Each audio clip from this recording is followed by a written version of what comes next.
there exists a question that still haunts the military histories of the Second World War, one that begins not with thunder, but with silence. On an autumn morning in 1944, thousands of men descended from the sky over a small country in northern Europe, their parachutes blooming like enormous mushrooms across a landscape they had never seen before, and within a matter of days, one of the most audacious plans ever conceived by military strategists collapsed into something neither complete victory nor dignified defeat, but rather an ambiguous tragedy whose full cause remains, even now, contested and uncertain. Why did Operation Market Garden fail? That question has no single answer, and perhaps that is precisely why it continues to whisper through the archives. Picture, if you will, the flatness of it. The Dutch polders in September of 1944 stretch endlessly beneath a soft, diffused light, the kind of light that filters through mist that has never quite burned away. There is a quietness to this landscape that you might not expect from a place on the edge of war. The wind moves through the fields and across the waterways with a gentle, almost melancholic persistence, carrying with it the smell of wet earth and grass and something else, something that speaks of distance, of horizon, of a country caught between occupation and liberation. The dikes stand like patient sentinels along the water's edges, and the few roads that cut through the polder country are narrow, vulnerable to the whims of weather and circumstance. This is terrain that has been shaped by centuries of deliberate human engineering, each canal placed with intention, each field claimed back from the sea through patience and ingenuity. It is also terrain that, in the autumn of 1944, would become the stage for one of the war's most compelling and complicated failures. The mist sits close to the ground in those early morning hours. It rises from the water and settles among the flatlands, obscuring the details of the landscape, softening the edges of trees and farmhouses and the few small towns that dot the region. There is something almost dreamlike about it, something that feels disconnected from the violence and urgency of military campaigns. One might imagine walking through such mist on an ordinary morning, hearing only the wind and perhaps the distant call of waterbirds, the rhythmic sound of water against the dikes. There would be a slowness to such a morning, a sense that time itself moves differently in a landscape this open and this still. Yet in that same mist, invisible at first, were the seeds of a catastrophe. They lay in planning rooms and in meteorological forecasts, in intelligence reports that were not quite believed, in the geometry of a single narrow road, and in the physics of parachute drops, in the ambitions of commanders, and the simple fact that men, even extraordinary men, cannot control all the variables of a vast undertaking. The autumn of 1944 was a moment of peculiar hope in the Western Allies' war against Nazi Germany. The breakout from Normandy, which had seemed uncertain and bloody just months before, had accelerated into something approaching a rout. German armies were retreating eastward across France, and the sense in Allied headquarters was one of extraordinary momentum, almost, one might say, intoxication.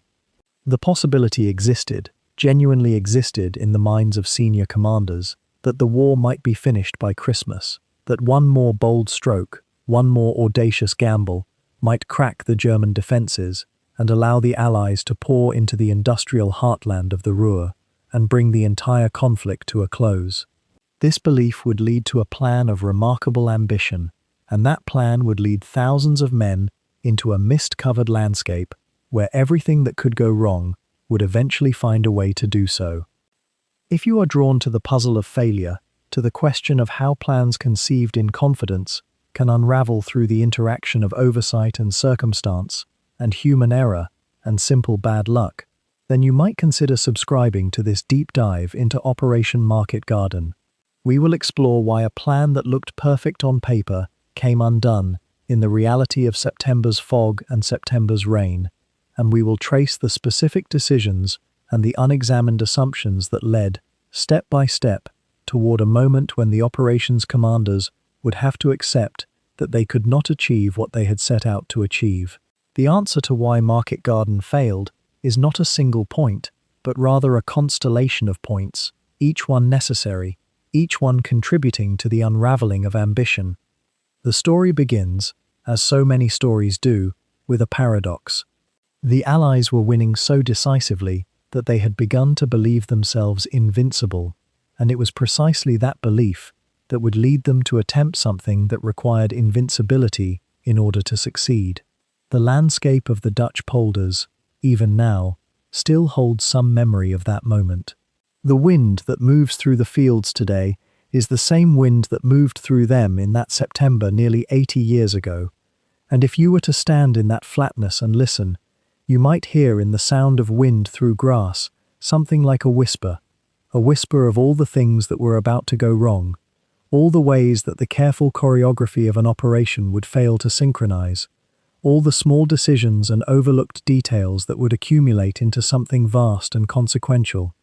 The mist is still there, still rising from the water on autumn mornings, still obscuring the details of the landscape, and in that obscurity lies the beginning of our story.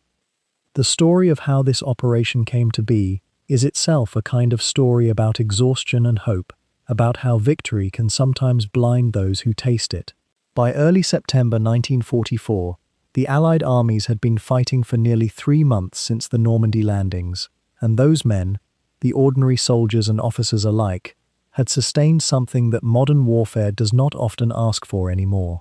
They had held back an entire nation's military machine, and then, astonishingly, they had broken through. The breakout from Normandy, in those sweltering weeks of July and August, had been grueling, costly, and intimate in its violence. Tank crews had burned in their machines. Infantry had faced dug-in defenders across bocage that seemed designed by nature itself to kill men in small groups. But by early September, something had shifted. The German front was collapsing, or so it seemed. Whole armies were in retreat. Supply lines that had been fragile weeks before were now stretching across liberated France, and the pace of advance had become, for a moment, almost intoxicating. Picture, if you will, the state of mind that must have gripped the Allied High Command as September began. The Americans and the British had just liberated Belgium. Brussels fell on September 2nd. Antwerp, the vital port city that would eventually change everything, had been captured intact on the 3rd. Soldiers who had been expecting a long, grinding push into the heart of Europe suddenly found themselves rolling forward almost unopposed, their vehicles moving 50, sometimes 70 miles in a single day. The war was supposed to last into 1945, perhaps even into 1946. Every plan, every estimate, every grim calculation made in the winter and spring had assumed a long, terrible grind through the German homeland. But here, in the early autumn of 1944, with the Germans scrambling and retreating, with cities falling almost of their own weight, with the forward momentum of the armies seemingly unstoppable, a different thought began to take root in the minds of the commanders. What if it was ending? What if, by some merciful acceleration of events, the war in Europe could be won before Christmas? It was a seductive thought, and it was not entirely unreasonable. The Germans seemed broken. Their best armies in the West had been destroyed in the Falaise pocket. Their hold on France was gone. Their supply situation was dire. To soldiers who had been living with the weight of this war for years, who had seen friends die in training and in combat, who had been separated from their families since 1941 or 1942, the promise of peace before the snows fell seemed, perhaps, not impossible. It seemed almost within reach. Officers who had been trained to think in terms of winter campaigns and prolonged attrition began to allow themselves to imagine something different, a final thrust, a decisive blow, and then home. There was a palpable sense in those early September days, a kind of electricity in the command posts and the divisional headquarters, that something extraordinary might be about to happen. This atmosphere of hope and momentum, combined with something else, something more complicated, would lead directly to the decision to launch Operation Market Garden. The something else was a peculiar tension within the Allied High Command itself.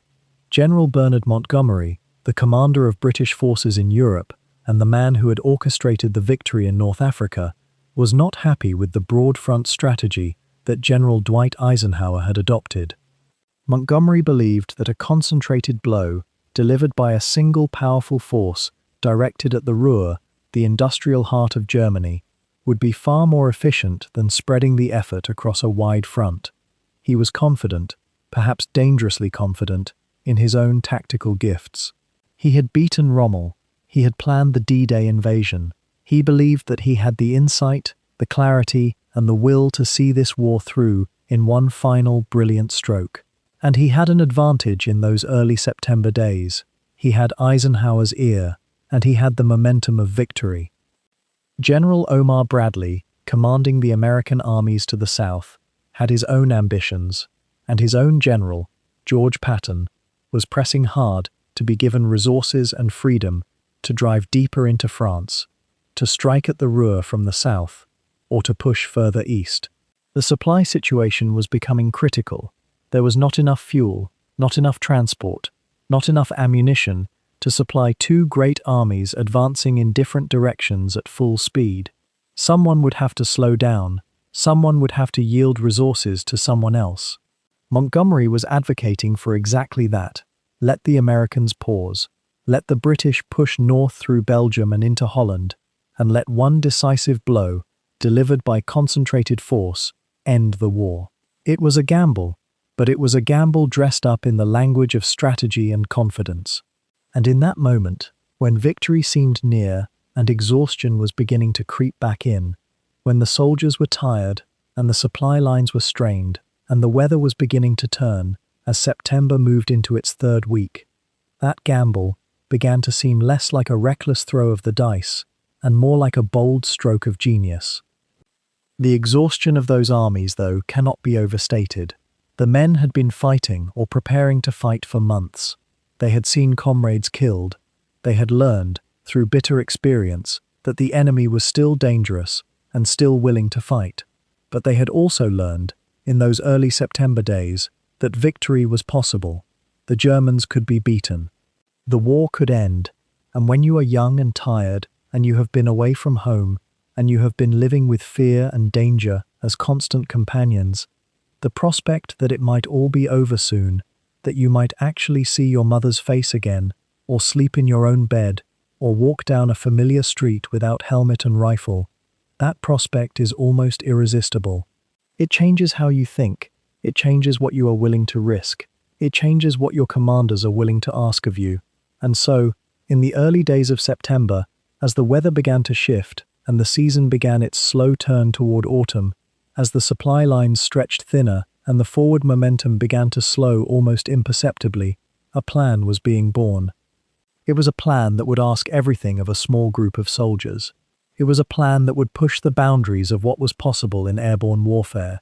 It was a plan that would gamble, in a very real sense, with the lives and hopes of thousands of young men. As the summer of 1944 drew to its golden close, the Allied armies stood at a peculiar threshold, caught between the intoxicating momentum of their recent victories and the hard reality of a war that refused to end quickly. And it was here, in this strange moment of triumph shadowed by impatience, that one man's vision began to crystallize into something bold enough to alter the course of the entire European campaign, a vision that would ultimately hinge on a single narrow road through the Dutch countryside, and on the audacious conviction that one masterstroke could pierce the German defences and end it all before winter fell. Field Marshal Bernard Montgomery had always possessed a particular kind of certainty about how wars should be won. Where others saw a complex board of competing strategies, Montgomery saw a chessboard that demanded a single, decisive blow at exactly the right moment. He had built his reputation on methodical preparation, on gathering overwhelming force before committing it, and on the belief that concentration of firepower and purpose could fracture even the most determined enemy. But by early September, even Montgomery's methodical temperament was beginning to fracture under the weight of a different kind of pressure, the pressure of time itself, the terrible awareness that every day of delay meant the German army would have more hours to consolidate, to dig in, to regather its shattered forces along the Rhine. You see, The breakout from Normandy had created a paradox that haunted every commander's thinking. The Germans were genuinely reeling. Their armies had been shattered, scattered, their reserves depleted, their supply lines in chaos. And yet this very success contained a hidden danger. The faster the Allies advanced, the faster they outran their own supply lines. Tanks that needed fuel, men that needed ammunition and food, medical teams that needed bandages and morphine, all of it had to come from the beaches of Normandy, and each mile eastward meant those supplies had to travel farther and longer and with greater difficulty. The very speed of Allied success was beginning to suffocate itself. General George Patton, commanding the American Third Army, saw the solution as obvious: drive everywhere, attack all along the front, press the Germans so hard and so broadly that they could never consolidate anywhere. His armies were moving with a kind of wild energy, and Patton himself seemed to believe that audacity and will could overcome any logistical constraint. Why consolidate supplies when you could press forward relentlessly? Why pause when momentum was your greatest weapon? Eisenhower, the supreme commander, found himself sympathetic to Patton's philosophy, or at least to the broad front strategy it represented. The idea that a general advance along the entire front would prevent the Germans from concentrating their remaining strength, would keep them perpetually off balance, would prevent them from making any stand. But Montgomery looked at this same situation and saw something entirely different. What Patton perceived as liberating advance, Montgomery perceived as dangerous diffusion. For supply lines meant choice, and choice meant winners and losers. You could feed one powerful army thrust toward Germany, or you could feed many smaller advances that would fritter away ammunition and fuel across dozens of fronts. The question was not how many directions to attack in, but rather where the decisive blow should fall. And Montgomery had convinced himself, and to his credit, convinced many others, that the decisive blow should come north, through the Low Countries, toward the industrial heartland of the Ruhr. Break through there, he argued, and Germany's war industry would collapse. Break through there, and the entire German position in Europe would crumble. This was not mere military theorizing, though theory was certainly part of it. There was politics woven through it as well, subtle and persistent politics. Montgomery was a British general, and Britain's role in the war was subtly but unmistakably shifting. The Americans were now the dominant partner in the alliance, providing more troops, more tanks, more aircraft. American generals like Eisenhower and Patton commanded greater resources, and it was becoming clear that American thinking would increasingly shape strategy. A single, decisive British-led campaign through the Netherlands and into Germany offered something precious: the chance for Britain to deliver the final blow, to end the war not as a junior partner in someone else's victory, but as the architect of triumph. Whether Montgomery himself was consciously aware of this political dimension, or whether it operated somewhere beneath the level of his tactical thinking, remains a matter of gentle debate among historians. But it was there, unmistakable to anyone watching the interplay of command personalities. The Germans, of course, knew none of this, but they could read the obvious facts on the map just as clearly as anyone else. They could see that their armies were in disarray, that their defensive line was thin, that another month of such chaos meant utter collapse. And so, with a kind of desperate lucidity, they were beginning to contemplate how to hold the line somewhere. The Rhine loomed as the natural fortress, the great barrier that ran through the heart of the continent. If they could hold the Rhine, they could hold Germany. If they lost it, all was likely lost. It was against this background of urgency and competing visions that Montgomery's plan took shape, and when he finally presented it to Eisenhower and the other commanders, it was framed not merely as a military operation, but as the solution to every problem that was plaguing the campaign. Consolidate supplies behind one thrust. Concentrate force at a decisive point, end the diffusion and the waste. Drive through the Netherlands, seize the Rhine crossings, push into Germany, and end the war not by the grinding attrition of a broad advance, but by the sudden, irresistible concentration of everything at the right place at exactly the right moment. It was a vision that spoke to every commander's natural desire to cut through complexity, to find the one true path through the fog of war. It was, in many ways, the most reasonable possible response to an apparently unreasonable situation, and it was, equally, an act of faith so profound that it bordered on audacity. The plan that emerged from those war rooms in late August carried an almost elegant simplicity on paper, the kind of clarity that can seduce military minds when they are tired and hopeful. It would unfold in two movements, and the Allies had given it two names that sounded almost like a matched pair, a marriage of ambition and methodical purpose. Operation Market would be the airborne portion, and Operation Garden would be the ground advance that followed, each dependent upon the other in a sequence so tightly choreographed that any misstep in timing could unravel the entire enterprise. Market, then, was the umbrella term for a massive airborne assault, unprecedented in its scale. 3 full divisions of paratroopers and glider-borne infantry would be dropped or landed from the air along a corridor stretching north from the Dutch-Belgian border all the way to the Rhine. The Americans would supply 2 divisions, the 101st Airborne and the 82nd Airborne, famous units that had already jumped into Normandy and could claim the mantle of combat experience. The British would commit the 1st Airborne Division, lesser known perhaps but no less skilled, along with the Polish Independent Parachute Brigade, who carried the weight of their nation's struggle in every mission they undertook. These men, thousands upon thousands of them, would descend from the sky in a coordinated rain of aircraft and gliders, landing not at a single point but distributed across several zones, each zone carefully chosen to secure the very thing that made the entire operation feasible: bridges. That single word contained the whole strategy. The Netherlands, of course, is a land carved by water. The Dutch landscape in September 1944 was a patchwork of rivers and canals, waterways large and small, that crisscrossed the terrain like a natural fortress. To move north and east, to breach into Germany and strike at the industrial heart of the Ruhr, any advancing army would need to cross these obstacles.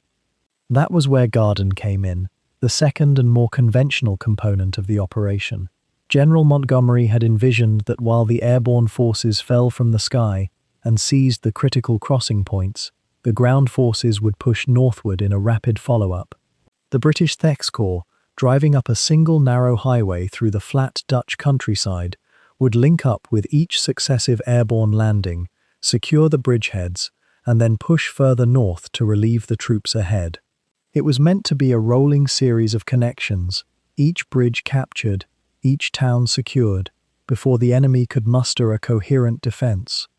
The chain of objectives stretched in front of them like pearls on a string. From the south, XXX Corps would drive through the towns and crossings, Eindhoven in the south, then Veghel, then Grave, and its bridge across the Maas River, then northward to Nijmegen, with its road bridge and its railway bridge, twin prizes that seemed to promise a gateway into Germany itself. And beyond Nijmegen lay the final and most ambitious objective, the great highway bridge at Arnhem, spanning the lower Rhine. Arnhem was the Holy Grail. If they could take Arnhem's bridge intact, the theory went, if XXX Corps could push through the gathered airborne forces and establish a proper bridgehead across the Rhine, then they would have cracked open the entire northern flank of German-held Europe. The industrial Ruhr Valley would lie exposed, the road to Berlin would open. The war, still brutal and exhausting after 5 years, might yet conclude before winter set in, perhaps even before Christmas. That was the dream that sustained the planners, that intoxicating possibility that one perfect operation, one brilliant blow, could change the entire trajectory of the war. What gave the plan its apparent feasibility was a kind of logical inevitability. Each bridge, when captured by airborne troops, would serve as a pivot point. XXX Corps would arrive, relieve the scattered paratroopers, and then those fresh ground forces could consolidate and push onward to the next bridge, while the airborne troops regrouped for the subsequent phases or moved to secure surrounding territory. It was a leapfrog strategy, methodical, and sequenced. Garden would provide the heavy armor and vehicles that airborne troops lacked. Market would provide the speed and surprise that armor could never achieve. Together, supposedly, they would form something greater than either could accomplish alone. The route itself, however, had already been dubbed Hell's Highway by those planning it, though whether in jest or grim foreknowledge is difficult to say. That single road running north through the flat polder country was to be the arterial vein through which blood and reinforcement would flow.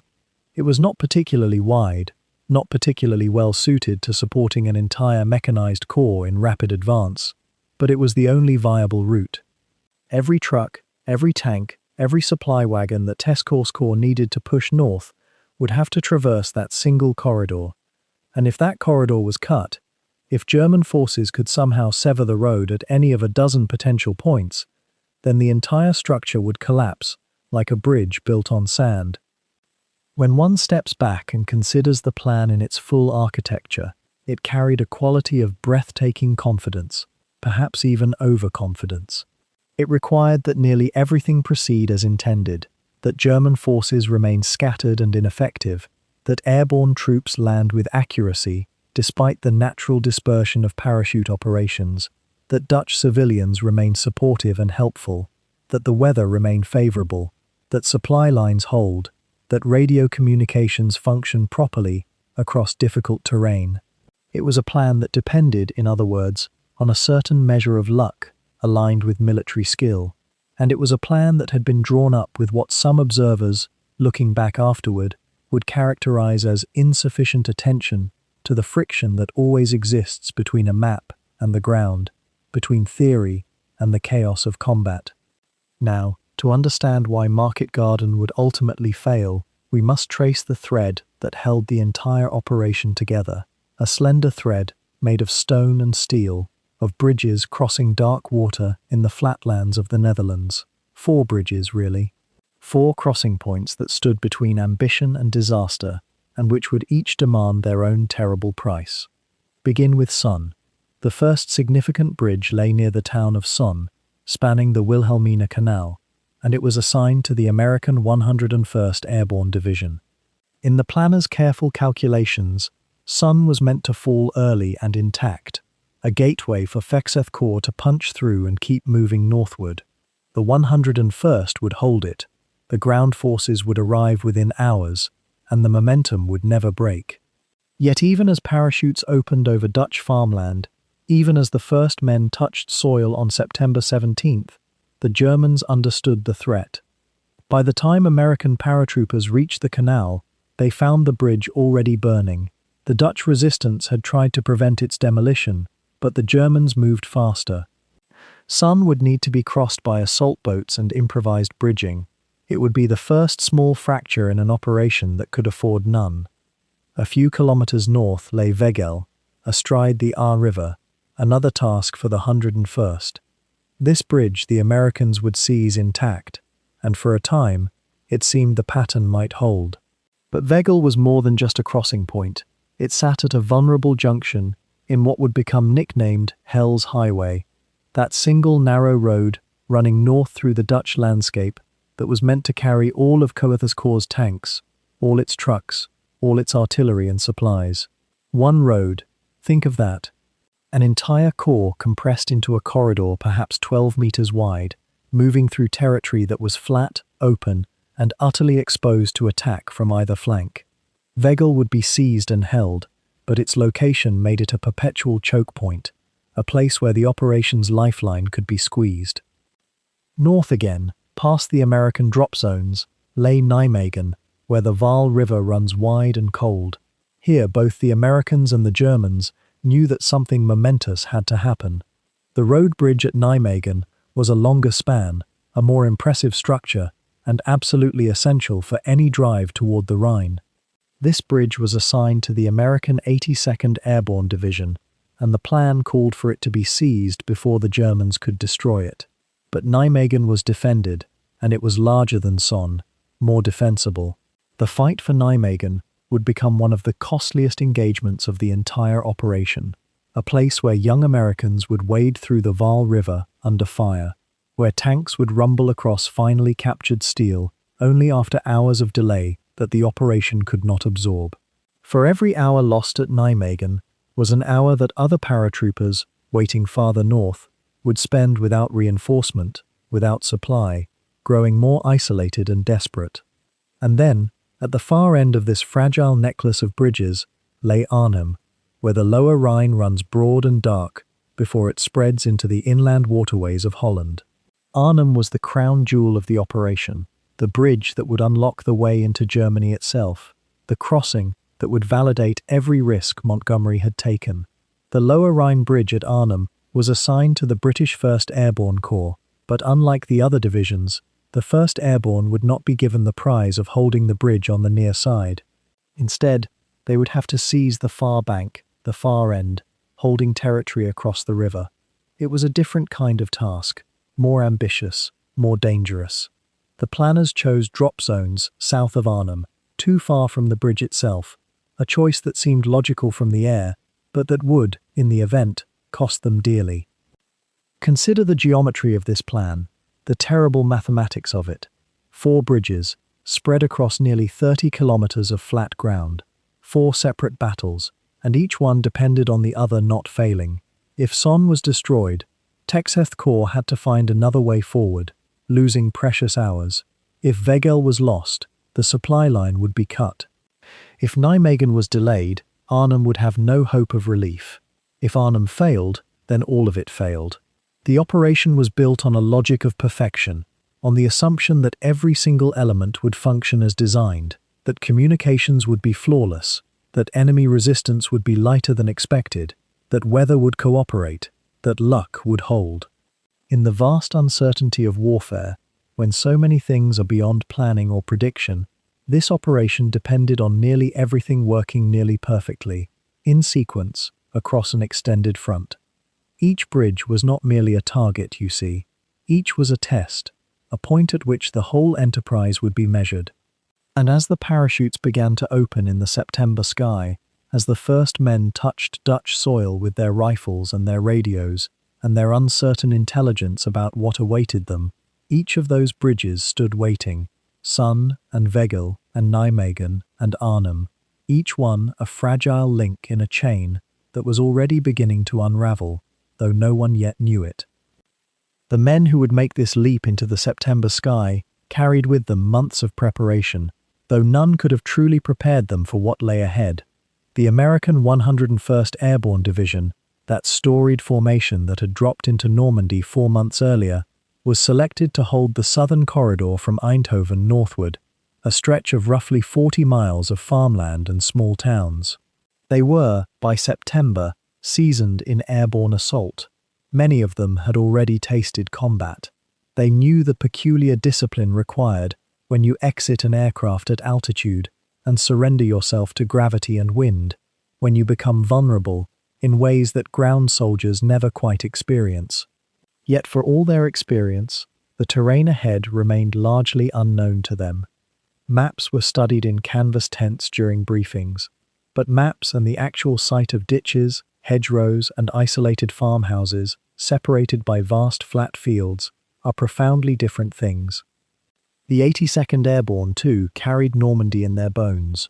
They held the center of the operation, assigned to seize the crucial crossing at Nijmegen and hold the town of Groesbeek, a task that would demand not just courage, but tactical flexibility they could not anticipate.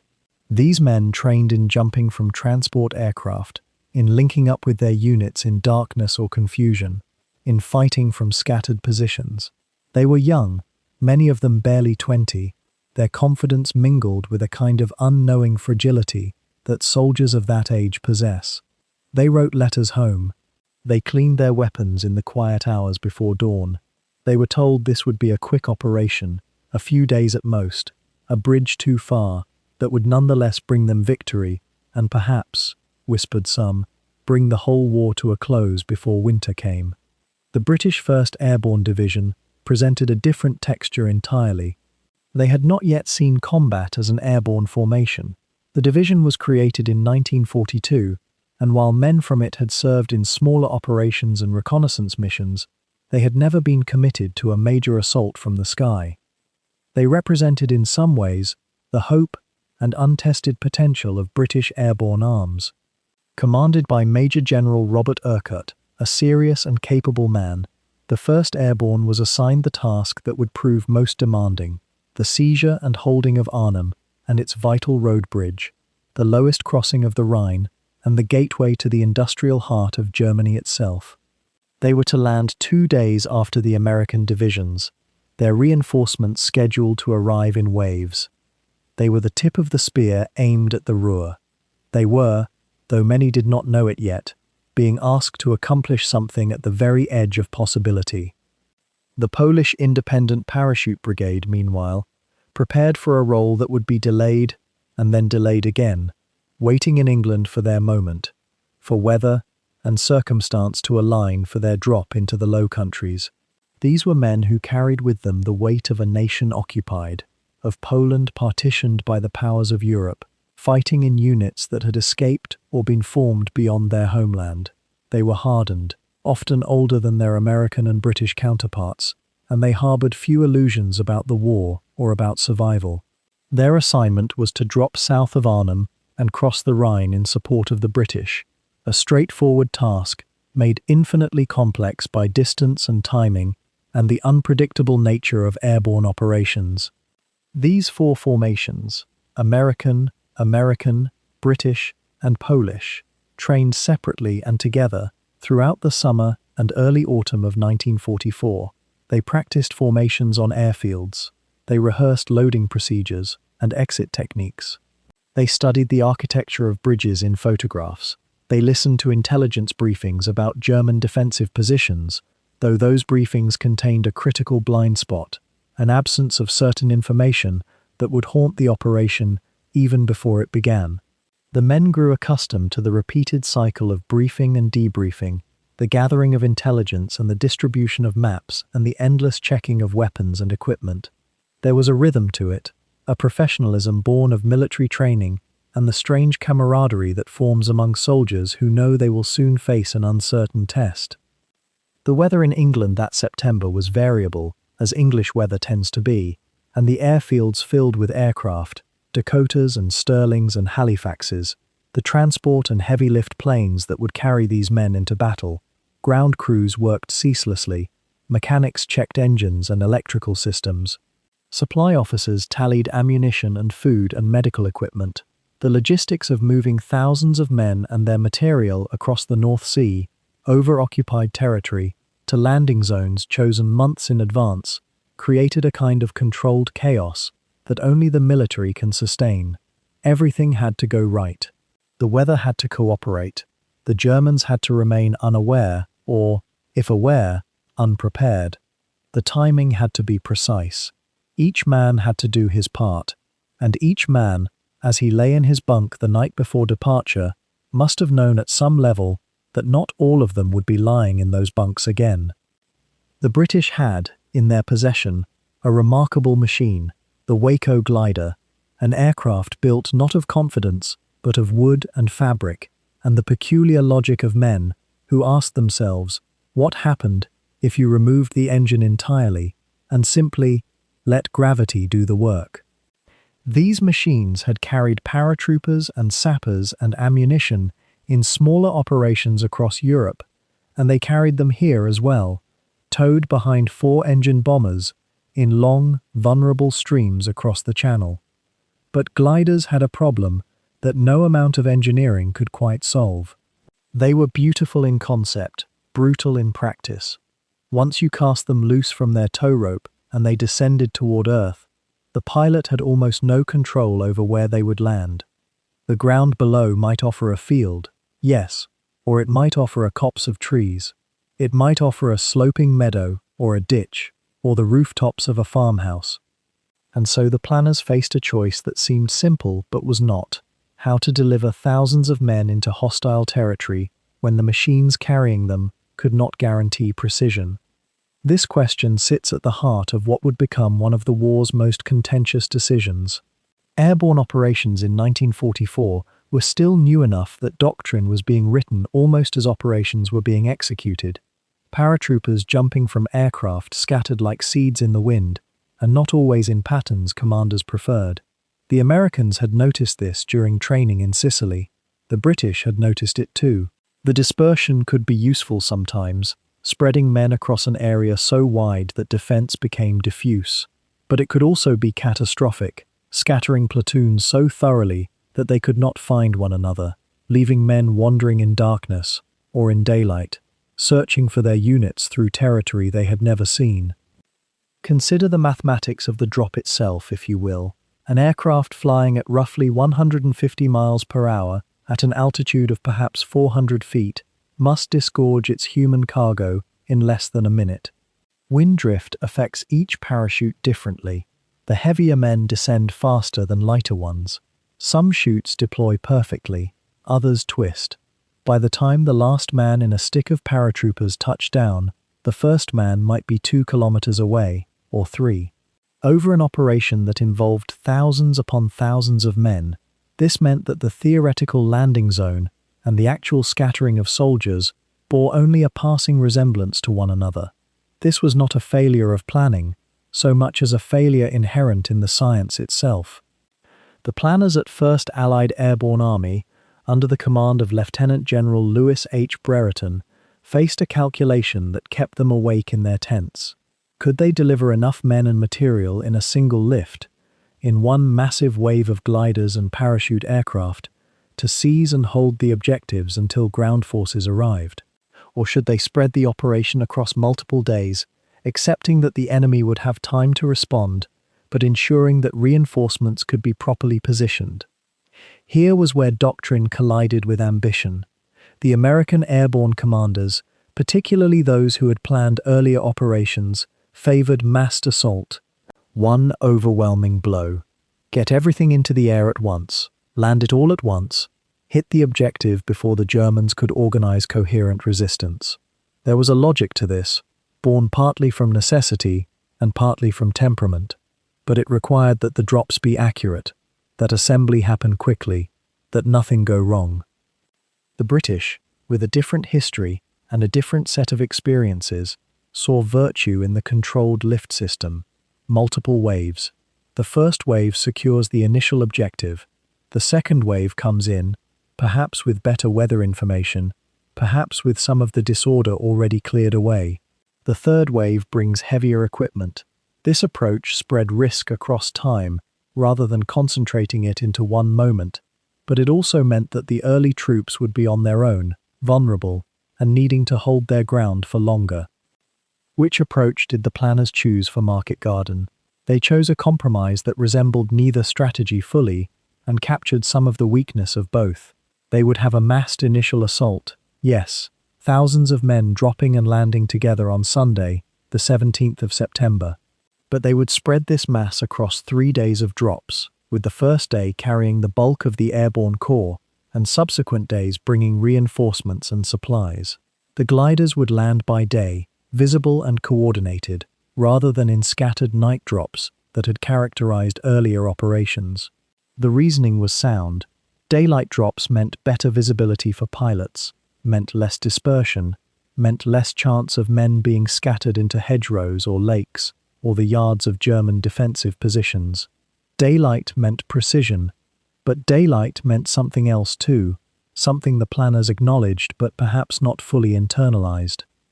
It meant that every aircraft, every glider, every parachute would be visible to the German anti-aircraft gunners who would be waiting. It meant vulnerability that was almost absolute.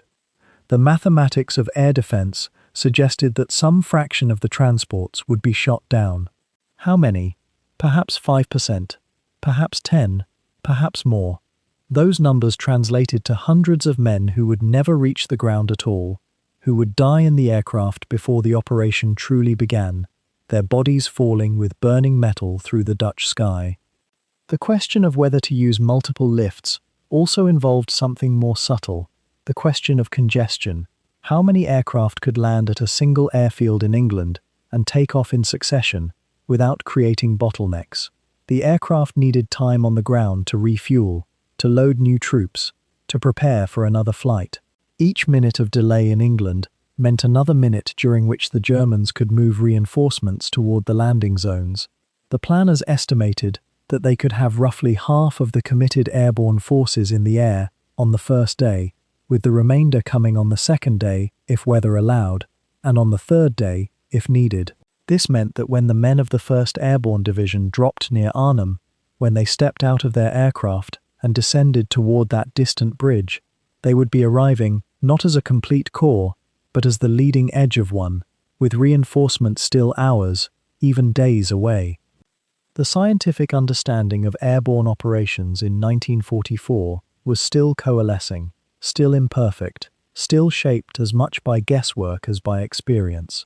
No operation had yet attempted anything on this scale. The lessons of North Africa were known but disputed. Sicily had been chaotic, but ultimately successful. Italy had taught them what mistakes looked like, and now they were about to conduct an operation that would be larger than all of these combined, an operation that would test every assumption they held about moving thousands of fighting men through the air into enemy territory. The engineering was possible, the science was uncertain, and the gamble was about to begin. In those final hours before dawn on September 16th, the camps across southern England had taken on a peculiar quality of stillness. Thousands of men moving slowly, quietly, through their preparations. Yet the overall effect was one of muted ceremony rather than urgency. The airborne troops had been briefed now, fully, completely, and the secret they had been holding for days could finally settle into acceptance.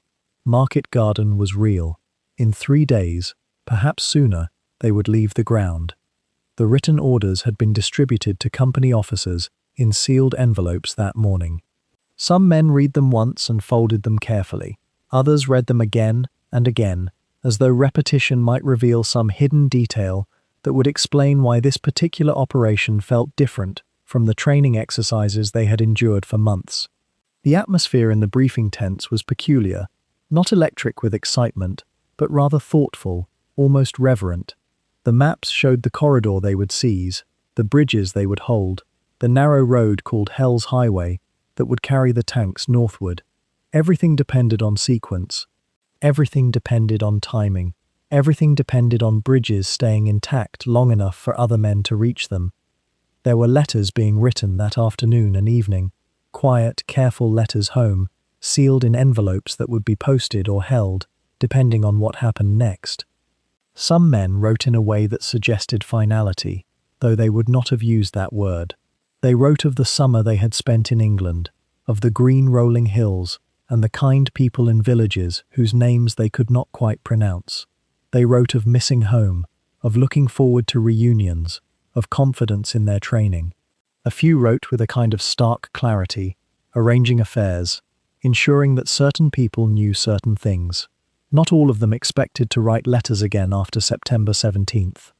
As the light faded on Saturday evening, the troops began moving toward the airfields.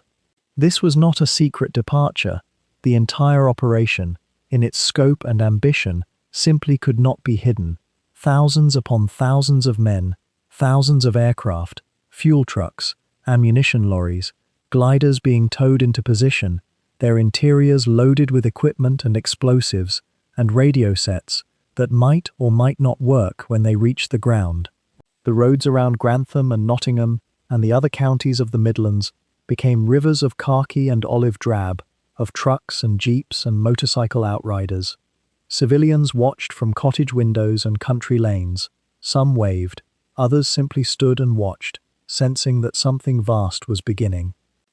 The airfields themselves had transformed into launching cities, runway after runway lined with Douglas C-47 transport planes, their belly doors hanging open like strange metal mouths, waiting to swallow men and equipment. The Stirling bombers and Halifax bombers were ranged nearby, equipped not with bombs but with gliders, the Horsa gliders and the enormous Hamilcar gliders that would carry the heavy equipment, the anti-tank guns, the signals units, that this operation could not function without. The sheer logistics of it all was almost impossible to comprehend. Thousands of tons of material, organized and positioned and checked and rechecked, all to flow through a series of pinpoint drops across Dutch terrain that most of the men involved had only seen in photographs and briefing maps. The radio operators were particularly anxious that evening. Their sets, the wireless equipment that would allow commanders to speak to one another once everyone was on the ground, had been a source of worry for weeks. The frequencies, the components, the question of whether a radio could survive a drop or a glider landing, these were not abstract concerns. They were the difference between coordinated action and confusion, between knowing where your men were and descending into isolation. Some radio sets had been tested repeatedly. Others had been repaired at the last moment, their operators nursing a low, persistent uncertainty about whether they would function at all. As darkness fell completely, the atmosphere in the camps became quieter still. Men lay on their bunks, boots already laced, uniforms already on. Some slept fitfully. Others simply waited, their minds moving between home and the terrain ahead, and the bridges they would have to hold, and the question of whether they would see morning again, and if they did, whether they would see the one after that. There was a strange calm to it, not the calm of confidence, but the calm of acceptance. The decision had been made at a much higher level. Eisenhower had given the order. Montgomery had finalized the plan. The aircraft would fly. They would jump or land in gliders. What happened next would be written by circumstance and courage and chance, in proportions that no one yet understood. Somewhere around 2 in the morning on Sunday, September 17th, the first engines began to turn over. The sound started as a murmur and grew into a deeper resonance, a thrumming that vibrated through the airfields and into the surrounding countryside. More engines caught. More and more, until the sky itself seemed to be humming, resonating with the anticipation of imminent motion. The men began moving toward the aircraft, some quickly, some with the careful deliberation of those taking a final moment to feel the earth beneath their feet. Equipment was loaded. Men were counted. Final checks were made. The loadmasters, the crew chiefs, the pilots, they all moved through their routines with practiced efficiency. This had been done in training 100 times. The actual execution was simply the real version of what they already knew. And yet it felt different. The air felt different. The weight of the aircraft felt different as men began to file aboard and take their seats. The roar of the engines, building and building, had a quality of inevitability to it that training flights did not quite possess. By the time dawn was breaking, the sky had begun to fill, not gradually, but in successive waves, as if the heavens themselves were being gradually invaded. Formations of transport planes, nose to tail, their wings nearly touching in the tight patterns that made them safer and more efficient. Behind them, the glider-tug combinations, the Halifaxes and Lancasters and Stirlings pulling their ungainly cargo like enormous insects, dragging parcels many times their own weight. Fighters wove between the formations, providing protection. The columns stretched for miles, a continuous river of aircraft flowing northward and eastward toward the Netherlands, toward the bridges, toward the operation that was meant to end the war by Christmas. The men inside those aircraft sat in the noise and the vibration and the trembling that came from so many engines working in such proximity. They sat with their weapons, their ammunition, their rations, their thoughts. Some prayed. Some tried to rest, despite the impossibility of rest in such conditions. Some simply stared ahead, processing the reality that they were now committed, airborne, unable to turn back. The Dutch countryside was beginning to materialize beneath them, green and flat and carved by waterways and hedgerows, utterly foreign to men from Kansas and Kentucky, from Yorkshire and Sussex, from the other side of the world, who were about to be set down upon it. The roar continued, relentless and vast, a sound that registered not just in the ears, but in the chest and bones and nervous system of everyone involved. Below, in villages and towns, civilians heard it and stepped outside, shading their eyes against the sun, watching the sky fill with machines that carried history in their bellies. They understood, without being told, that something momentous was unfolding. Some of them had been under occupation for years. Some of them wondered if these aircraft brought liberation. Others, in small hamlets near Arnhem, wondered if they brought something else entirely. interference with an occupation that had reached, if not peace, then at least a certain grim stability. The question that hung in that roaring, vibrating air as thousands of aircraft pushed deeper into Dutch airspace was not whether the plan was brilliant. Many had already judged that it was. The question was whether the world it would encounter was the world the planners had imagined, or whether intelligence, circumstance, and chance had left them marching toward a landscape that had transformed in ways they could not yet perceive.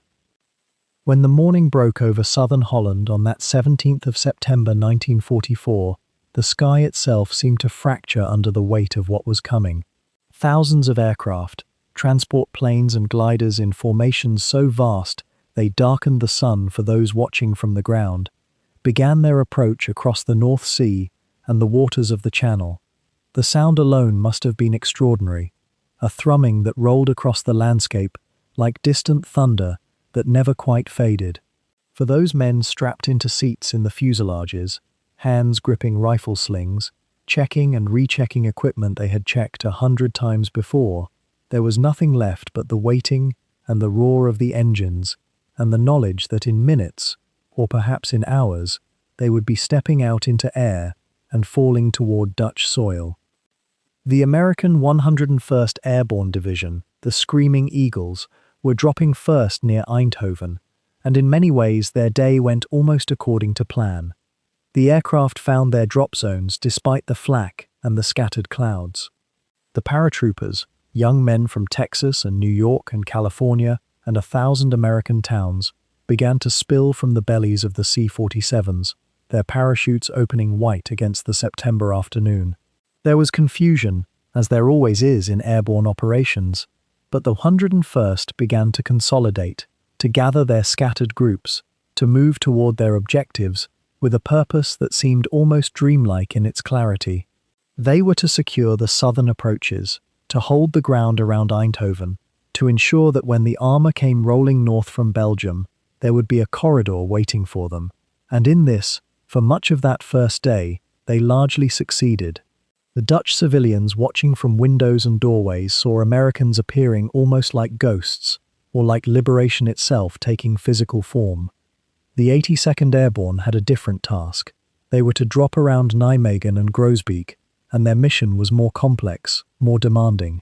They too faced scattered drops and confusion, but their soldiers were trained for such chaos, and they began to move toward the crucial objective, the bridge at Nijmegen itself, that great span across the Waal River.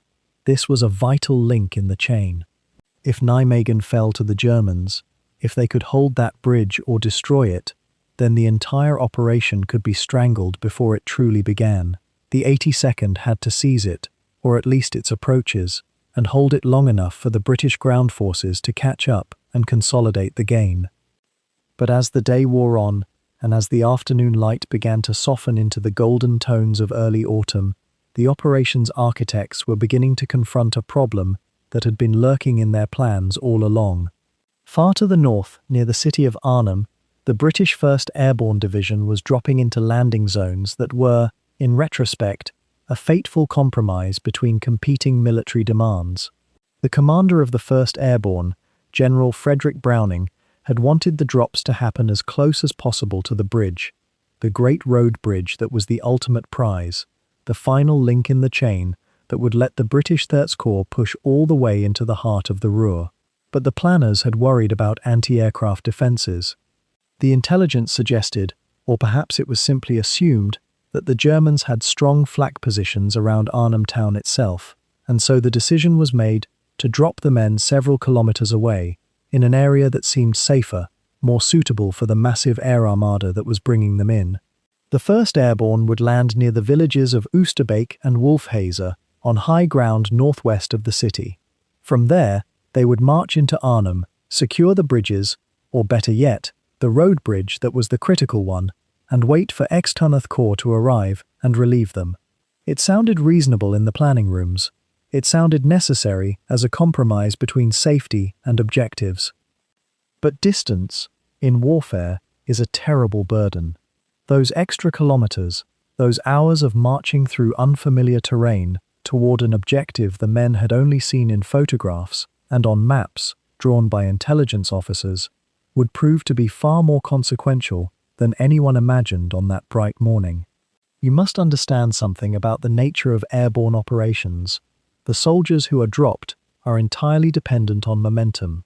They have limited ammunition, no heavy weapons to speak of, no vehicles except what they carry in gliders, and no support except what comes from the sky above. They must move quickly, with purpose, to consolidate their objectives before the enemy can react. Every hour of delay is a strategic catastrophe. Every unexpected obstacle becomes an existential problem. And so when the British 1st Airborne, men of the 2nd Battalion of the Parachute Regiment, and dozens of other units, began to emerge from their drop zones on that September afternoon, they faced the gentle rolling terrain of North Holland with the knowledge that Arnhem and its bridges lay somewhere to the south and east. The paratroopers gathered their equipment, formed their units, and began to move. But even as they did, the distance between where they were and where they needed to be seemed to stretch and expand, almost like time itself was working against them. The landing zones chosen for reasons of safety, for reasons that seemed tactically sound in the planning stages, had become a liability that would consume hours and resources and ultimately, though no one knew it yet, would cost the entire operation. The American divisions to the south had dropped closer to their objectives, had found their targets within hours, and were already consolidating and preparing for the next phase. But the 1st Airborne, moving through terrain they had never seen before, fighting sporadic German defenders who seemed to appear from nowhere with increasing frequency, found themselves locked in a struggle that was eating away at their momentum. And as the September afternoon turned toward evening, and as darkness began to creep across the Dutch landscape, the men of the 1st Airborne were still marching, still fighting their way toward Arnhem, still hours away from the bridge that was supposed to be theirs by now. The plan, it seemed, was already beginning to fray at its edges. In the days before the operation, while paratroopers were being loaded into their aircraft, and XXX Corps was revving its engines along the Belgian roads, a quieter kind of intelligence was trickling into the planning rooms at Montgomery's headquarters. The Dutch resistance, those networks of men and women moving through Dutch towns and countryside with careful steps and careful words, had been watching. They had eyes in Arnhem itself, and what they saw troubled them. Reports began to arrive, fragmented at first, then with growing insistence, that German armoured units, specifically the XXX Panzer Corps, were positioned far closer to Arnhem than the planners had believed, not actively engaged in battle, but refitting, recovering, consolidating their strength in and around the city and its approaches. The reports spoke of Panzer IV tanks and self-propelled guns, of SS officers and Wehrmacht vehicles, of a German presence that seemed far more formidable than the scattered garrison that the intelligence summaries had recorded. These were not vague impressions. The Dutch resistance had developed a sophisticated system of observation, people positioned at railway junctions, near German headquarters, along the roads where military traffic moved. They understood the rhythms of German deployment. They could read the signs that others might overlook, and what they were reading suggested that the narrow strip of land between Arnhem and the approaching British tanks would be far more dangerous than the operations planners had anticipated. At the same time, aerial reconnaissance photographs had been taken, high-altitude images captured by the Spitfires and Mustangs that ranged across occupied Holland, cameras clicking as they passed above. These photographs showed German vehicles, tank positions, what appeared to be coordinated defensive arrangements. The evidence was there, suspended in emulsion on film, waiting to be interpreted. Photo interpreters studied the images, traced outlines, counted vehicles, compared them against known German unit signatures. The pictures were not perfectly clear, they never are, but they suggested something the planners did not wish to hear, that the defences around Arnhem were stronger, the German presence more concentrated, than operations staffers had originally sketched into their maps and timelines. Here lies one of the great what-ifs of the operation, a thread that runs through history and through the memories of survivors. The evidence existed. It was not buried in some forgotten archive. It was there, brought forward by brave Dutch men and women, who had risked their lives to gather it, passed along by photo interpreters who saw what the cameras had revealed.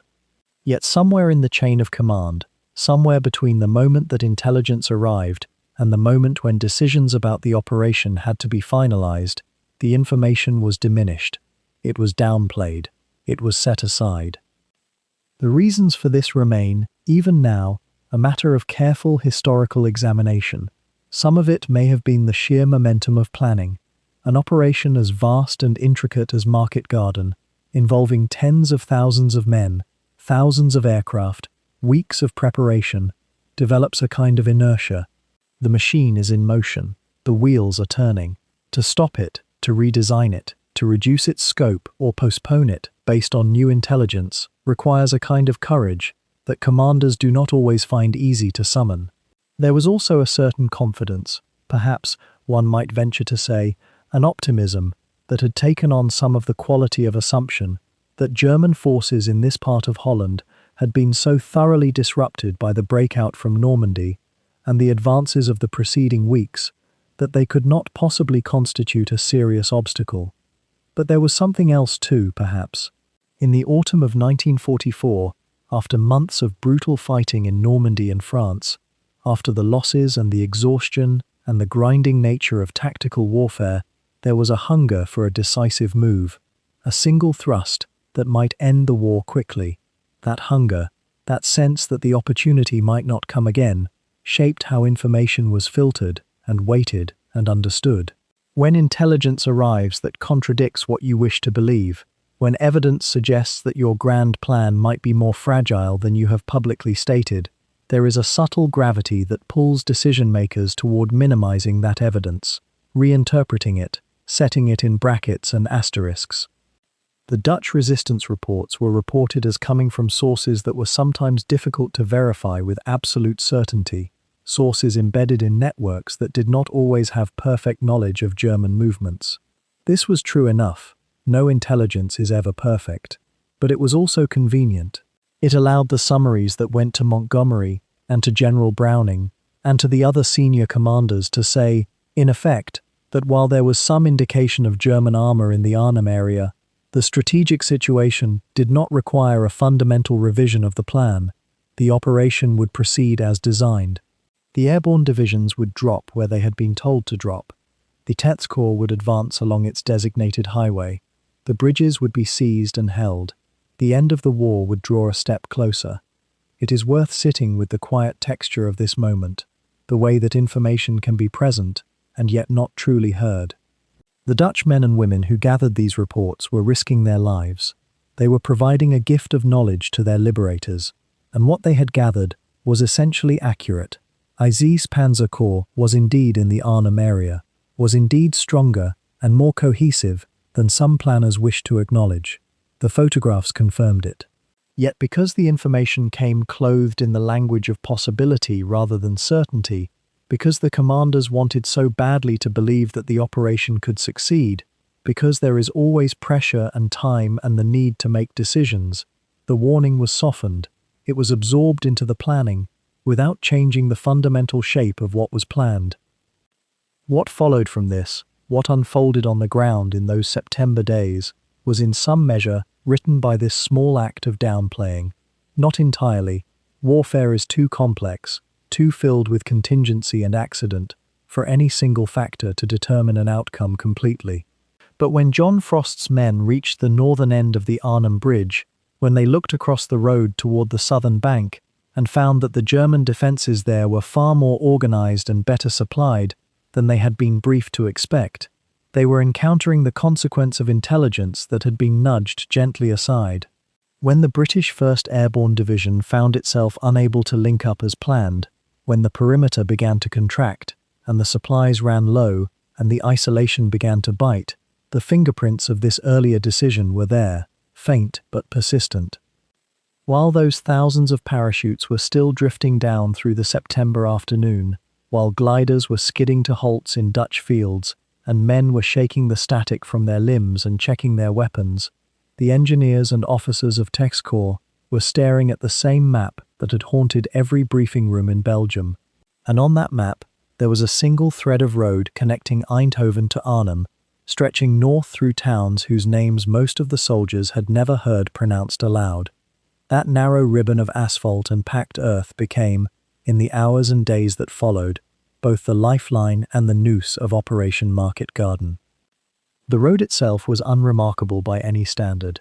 It ran through flat terrain, through a landscape of polders and dikes and small market towns clustered around church spires. To the men who would eventually call it Hell's Highway, it seemed almost fragile in its ordinaries, a single thread through a vast tapestry of countryside. But it was the only route capable of carrying the weight of an entire armoured corps northward. There were other roads, of course, but they were narrower still, or they ran eastward into Germany, or they traced paths through marshland that made tank movement nearly impossible. The logistics officers had done their mathematics with precision. To push XXX Corps from the Belgian border all the way to Arnhem, to link up with the airborne forces and establish a firm bridgehead across the Rhine, there was, in practical terms, only one way forward. Imagine, if you will, the constraints of that choice. Picture a road perhaps 20 feet wide in the towns themselves, sometimes narrower as it left the settlements behind.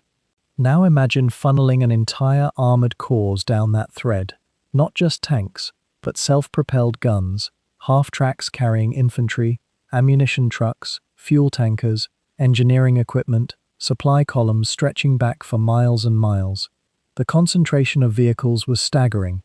At certain points during the operation, the traffic density approached what you might see on a modern four-lane motorway during rush hour, except that every vehicle was military, every moment mattered, and the penalty for delay was not missing an appointment but the failure of an entire operation and the possible death of thousands of men waiting in the sky or in bridgeheads that were growing smaller by the hour.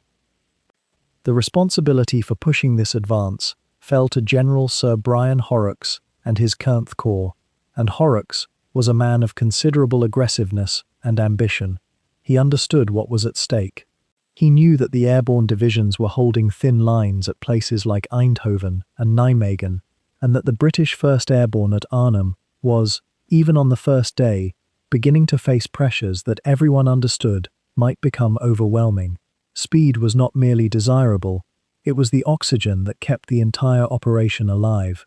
Every hour gained was an hour that airborne troops did not have to spend in trenches defending bridgeheads. Every hour lost was an hour in which German reinforcements could arrive, in which ammunition could be expended, in which men could be wounded or killed. But speed requires more than desire. It requires the physical possibility of movement, and the road could not provide it. You see, the fundamental constraint was not the speed of the vehicles themselves. Tanks and lorries can move quite quickly when conditions permit, but rather the geometry of the problem. How many vehicles can a single road physically absorb? The answer, when you work through the mathematics with supply officers and engineers, is far fewer than an entire corps needs in order to function.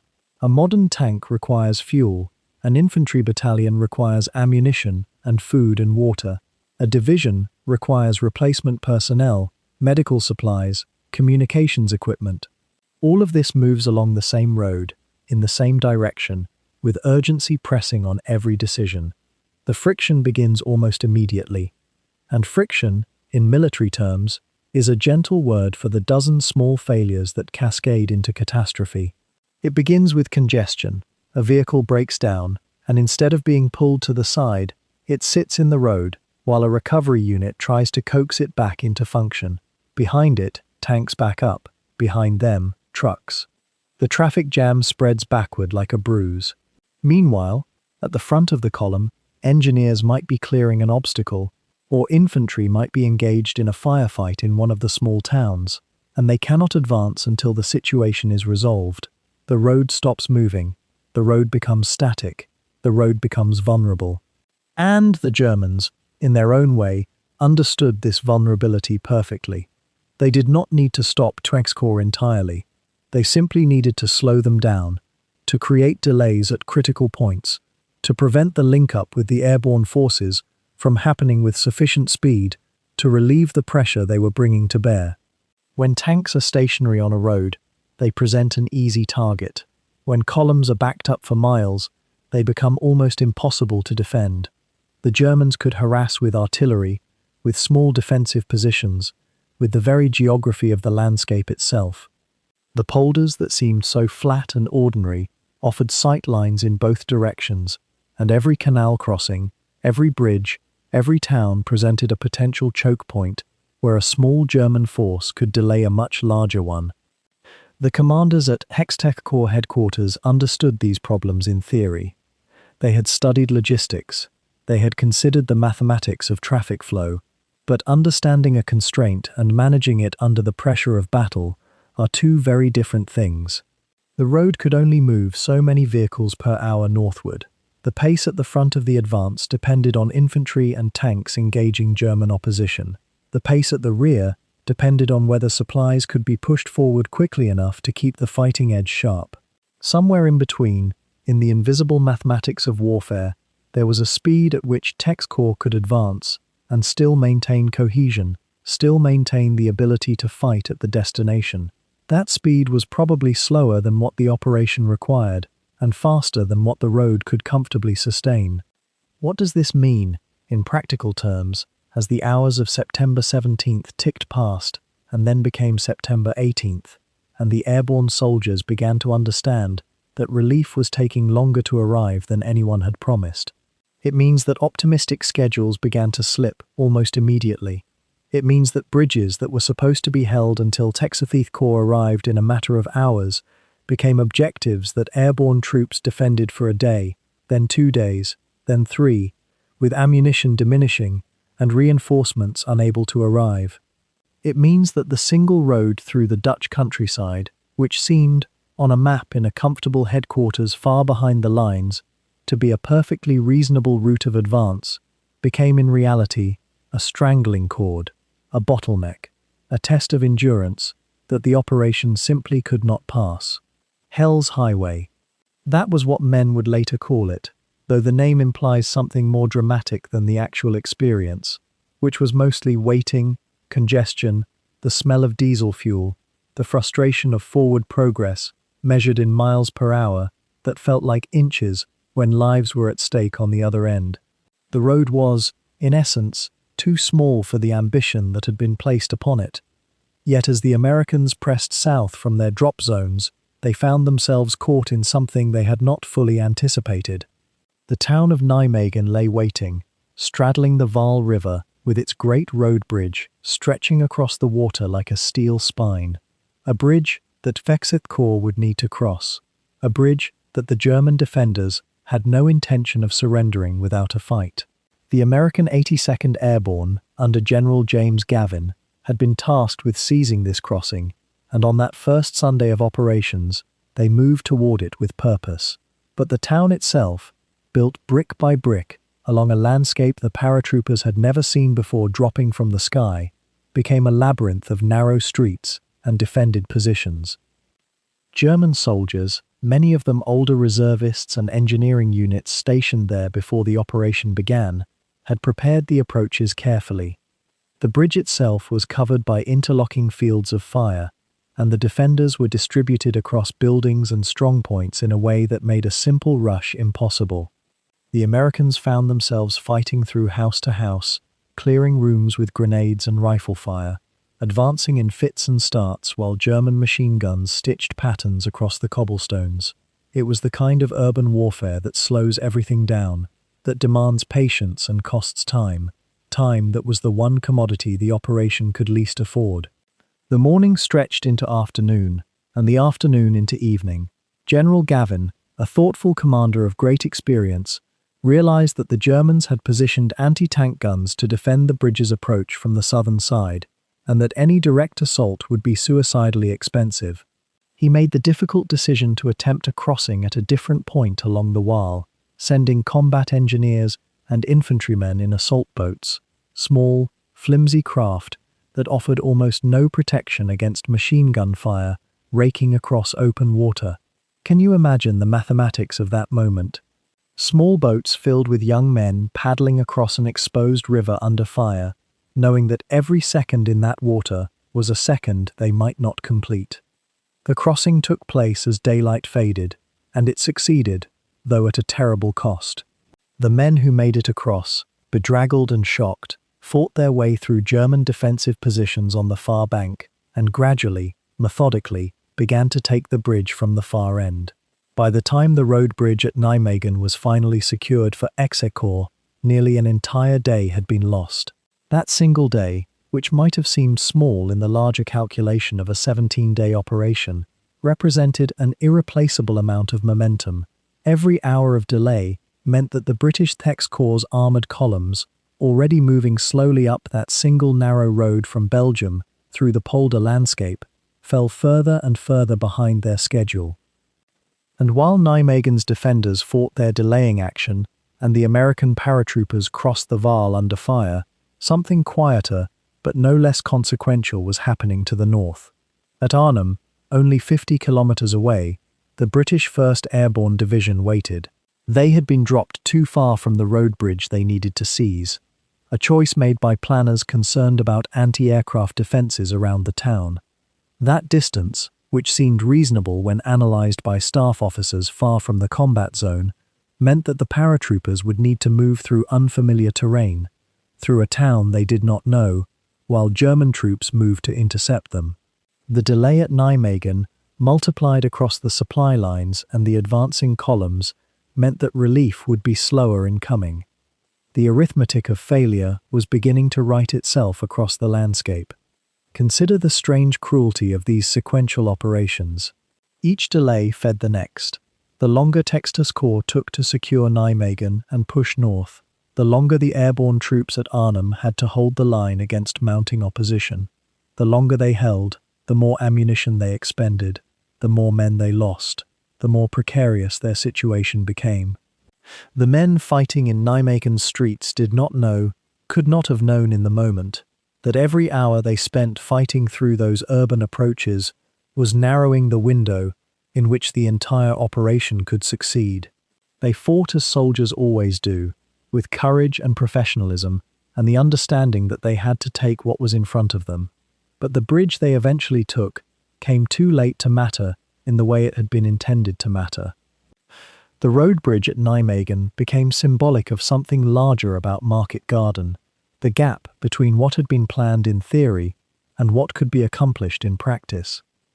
The planners had imagined a rapid, flowing sequence where each element would arrive at its appointed moment, like dancers moving across a stage in a carefully choreographed performance.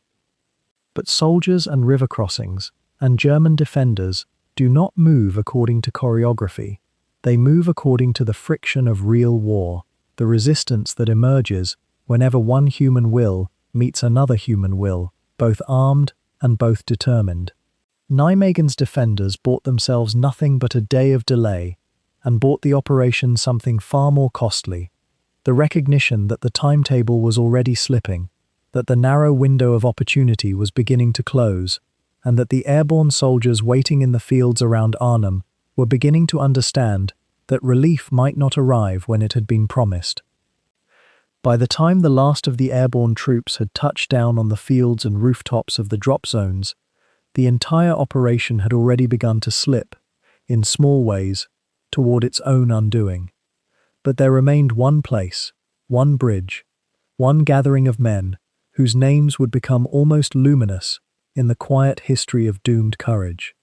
That place was Arnhem. That bridge was the Rhine crossing, and the man who held it, at least for a time, was a major named John Digby Frost. Frost had parachuted into the Dutch countryside with the 2nd Battalion of the British 1st Airborne Division on that Sunday morning, and he had done what very few commanders of his era seemed able to do. He had moved swiftly. While other units consolidated their positions, or became tangled in the landscape's confusion, Frost understood that the bridge itself was the entire heartbeat of the operation. Without it, without XXX Corps crossing that span of steel and concrete into Arnhem's northern edge, the entire chain of hope collapsed. So he moved his men through the town's outskirts toward the northern approach, toward what would become, in the days that followed, perhaps the most storied and isolated foothold in the whole operation. And here, In those first hours, something almost miraculous seemed to happen. Frost's men, moving with discipline and speed, did what the planners had gambled upon. They reached the bridge. They crossed it. They established themselves on the northern embankment and began to dig in, to prepare, to fortify what would become a small fortress of British paratroopers, facing an increasingly alarmed German command that had believed Arnhem to be secure. The bridge was held. For a moment, the plan seemed to be working. There was, in that holding, an electric sense that perhaps Montgomery had been right all along.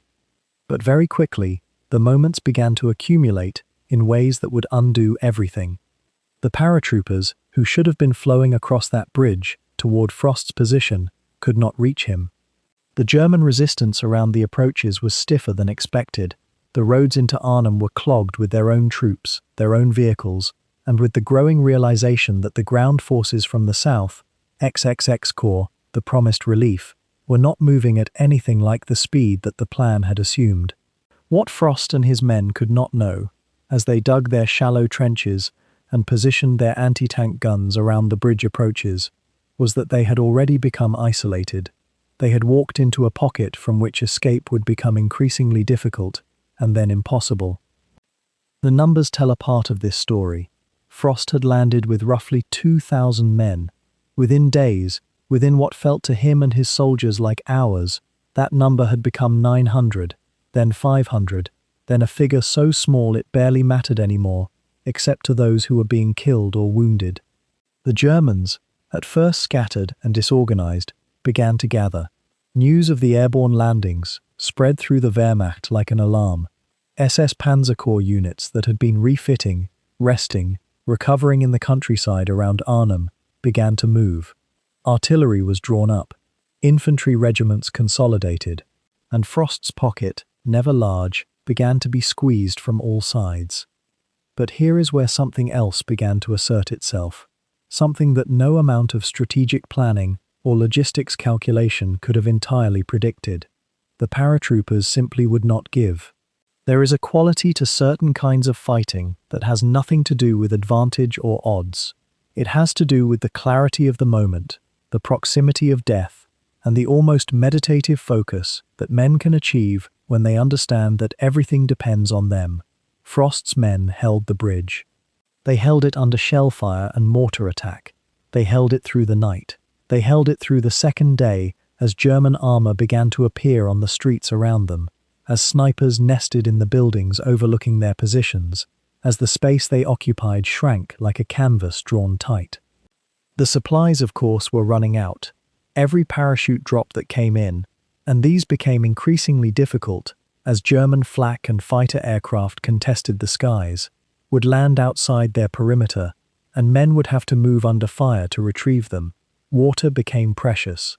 Medical supplies ran desperately short. The wounded accumulated in the cellars and ruined rooms they used as shelter, and the medical officers did what they could with what they had, which was almost nothing at all. There is something particularly poignant in the records from those days about how the men spoke to one another, not with despair, though despair would have been rational, but with a kind of tired humor, a solidarity, an unspoken agreement that they would endure, because enduring was what paratroopers did. Around them, outside the small perimeter of the bridge itself, the rest of Arnhem was falling into chaos. The main body of the British 1st Airborne Division, those who had not made it to the bridge with Frost, were being pushed back by growing German resistance. They began to consolidate instead around the village of Oosterbeek, a few miles to the west, in an area bounded by the Rhine and the roads leading away from it. If Arnhem's bridge was a small but blazing candle, Oosterbeek was becoming a larger, more desperate light. The perimeter there, and one can almost hear in the voices of survivors the exhaustion in every word, began to shrink. The Oosterbeek pocket, as it became known, encompassed perhaps a square mile of ground. Within it, eventually, were crowded not just the surviving paratroopers, but also the glider troops who had come in later, the Polish parachutists who had dropped to reinforce them, and thousands of Dutch civilians who had sought shelter in homes and buildings within the perimeter. One might imagine the sounds of such a place. the constant percussion of small arms fire, the deeper thud of mortars, the ringing of bells where civilians tried to create zones they believed to be safe, the voices of officers trying to organize some kind of defense out of an increasingly desperate situation. The German commander, recognizing that the airborne force could not be simply eliminated, but might perhaps be cornered, tightened the siege. Artillery fire became almost constant. The Germans demanded surrender, and Frost, or what remained of his command at the bridge itself, had to watch as their window of rescue closed, with almost palpable slowness. The ground forces that were supposed to come through at speed were grinding through a single road, contested every mile of the way. Every hour that passed meant more German units could arrive.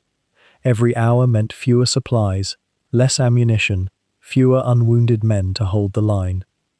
There is in the records from those days something that moves the heart quietly. Letters written by men who understood they were not going home, reflections on what they had tried to do, what they had achieved, in at least holding the bridge for however many desperate hours they managed. Some of these men would survive. Many would not, but what they held, the bridge itself, and the ground on which they stood around it, would become a kind of monument to a particular kind of courage. The courage not of grand strategy or brilliant maneuver, but of simply staying, of refusing to break, of enduring under conditions that would have broken most things. And in Oosterbeek, larger forces gathered in their own diminishing space. The perimeter there, initially perhaps a mile wide and half a mile deep, began to compress. The hospitals that had been set up in various buildings filled beyond any reasonable capacity. The ammunition dumps were rationed. The command structure, still trying to orchestrate some kind of coordinated defense, operated with communication systems that barely worked, and with maps that no longer quite corresponded to where the front lines actually were. The question that hung unspoken in the smoke-filled command posts and the muddy foxholes was not whether they could win, that had become clear, but whether they could hold long enough for something, anything, to change. Whether reinforcement might come at the last moment, whether some combination of chance and will might still turn the tide back in their favor. The weather, which had been clear on that Sunday morning when the first planes crossed the Dutch coast, began to turn. Cloud cover descended, and as the cloud came down, it became harder for resupply aircraft to find the dropping zones. It became harder for fighters to protect the transport planes. It became harder for anyone to see very far into the future at all. All they had was the immediate present, the foxholes, the wounded, the roar of the German guns, and the strange, clarifying knowledge that they had been given a task and they would see it through for as long as they could. And yet, beneath all the grand calculations and the audacious scope of the plan, lay something far more intimate and far more fragile. A simple matter of voices not reaching across distance, of messages scrambled into silence, of men calling for help they could not be sure would ever come. The radio sets that the airborne units carried into Holland that September morning were temperamental instruments, vulnerable to the damp soil of polders and the electromagnetic quirks of terrain they had never properly surveyed. The British 1st Airborne was equipped primarily with number 22 sets, bulky things that demanded careful tuning and favorable atmospheric conditions, and the men who operated them, though trained, were often too exhausted or too engaged in immediate combat to maintain the meticulous attention those sets required. Picture, if you can, a young radio operator crouched in a slit trench near Arnhem, sweat on his forehead despite the September chill, turning dials with trembling fingers, trying again and again to raise a signal that simply would not come, or would come only as static, fragmentary, useless. The fundamental problem, though often overlooked in the grand recitals of Market Garden, was one of frequency coordination. The ground forces advancing northward along Hell's Highway operated on different radio nets than the airborne troops they were supposed to support. General Horrocks, commanding XXX Corps, was pushing his columns forward with urgent commands flowing through his own wireless channels, but those frequencies were not the same ones crackling with the desperate pleas coming from Arnhem. It was as though two conversations were happening simultaneously in the same room, in different languages, with no one present to translate. The planners had foreseen some degree of communication difficulty, naturally. They always do. But they had calculated it would be manageable, that the very speed and momentum of the operation would overcome isolated moments of radio silence. What they had not fully reckoned with was how complete that silence could become, how utterly isolated a force could be when surrounded and cut off from the nets that were supposed to coordinate their survival. John Frost, commanding the paratroopers at the bridge itself, found himself in a position that grew more desperate, not because his men lacked courage, or because the Germans lacked ferocity, but because he could not speak to anyone. His transmissions reached almost no one. The signals that might have told him reinforcements were coming, or, more truthfully, were not coming, those signals never arrived. He made his decisions in a kind of enforced darkness, aware of his circumstances, but cut off from the broader picture that might have guided him toward a different choice. And in the wider picture, the commanders pushing forward with XXX Corps could not hear him either. They did not know with certainty that the men they were supposed to relieve had never been relieved at all, that they were dying slowly, holding a bridge no one else could reach. Think for a moment about the peculiar torment of that situation. Radios were present. The technology existed. Yet the essential human need to be heard, to receive confirmation, to know that one's plight was being registered by those who might help, that need went chronically unfulfilled. A message would be sent, and perhaps received fragmented. A reply would be transmitted into the ether and encounter only the white noise of interference. Officers would repeat themselves, adjusting frequencies, lowering power, raising it, trying different times of day when conditions might improve. The radio operators became almost shamanic figures, desperately seeking connection through their equipment, as though sheer will could force signals across blocked terrain and enemy jamming. The deeper irony was that better communication would have revealed a truth the planners were already beginning to suspect, but could not quite admit, that the operation was already failing by day 3.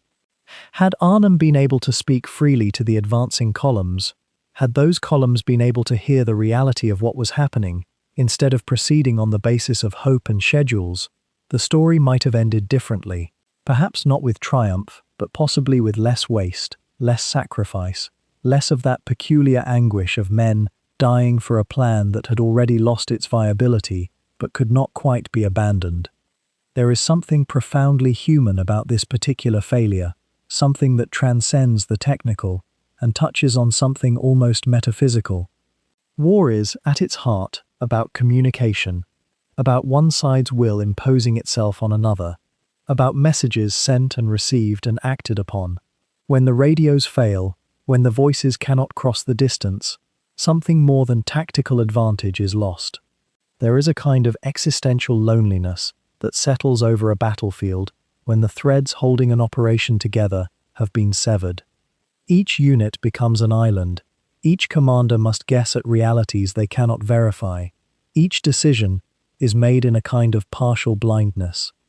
The Polish Independent Parachute Brigade, waiting for orders to drop, could not hear with any clarity what was happening with the units already on the ground. The air support being called for from embedded forward observers struggled against the same frequency conflicts. Supply drops were coordinated through channels that sometimes reached their intended recipients and sometimes did not. An entire elaborate machine, dependent on the most fragile of technologies and the most human of operators, began to come apart not because of any single catastrophic failure, but because of 1,000 small disconnections, each one draining a little more time, a little more hope, a little more blood from the operation. And as the hours stretched into days, the silence itself became a kind of communication, speaking volumes to those who could hear it. The absence of confident messages from Arnhem was itself a message. The fact that reinforcements were not arriving, even when they should have been, was its own form of word. But by then, understanding that message meant accepting a failure that was still unfolding, still possible to deny if one simply did not listen too carefully, did not hear the implications of what the static and silence were really saying.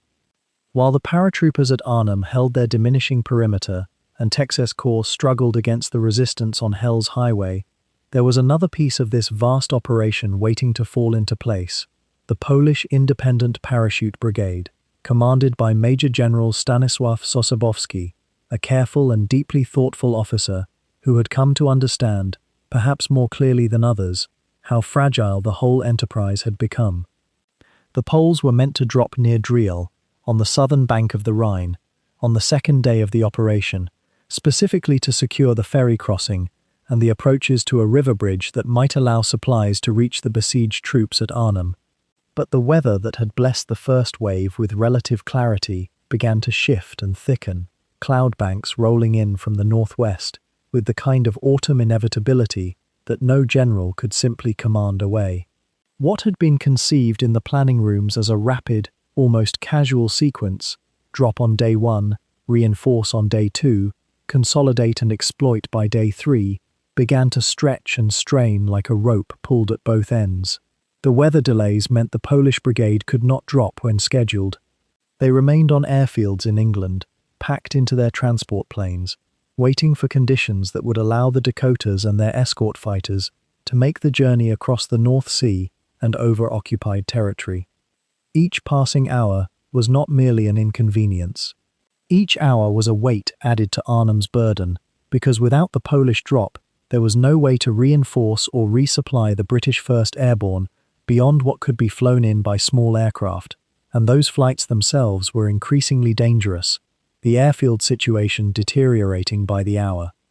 The original plan had assumed a kind of rhythm, a coordination so precise that it required nothing less than perfect execution. Every bridge seized on time, every reinforcement arriving as scheduled, every supply drop landing in friendly hands. But war, as every soldier who has lived through one understands in their bones, does not maintain schedules. It moves to its own logic, one that has nothing to do with the intentions written on maps or the hopes of commanders gathered around briefing tables. The weather that grounded the Polish aircraft was not some minor setback to be adjusted for with a simple change of timing.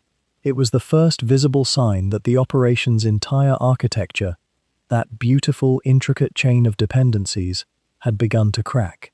As the hours passed and the weather showed no sign of breaking, a slow recognition began to dawn, not all at once like a sudden revelation, but gradually, like fog lifting, to show a landscape you had not wanted to see. The operation could not be sustained as originally planned.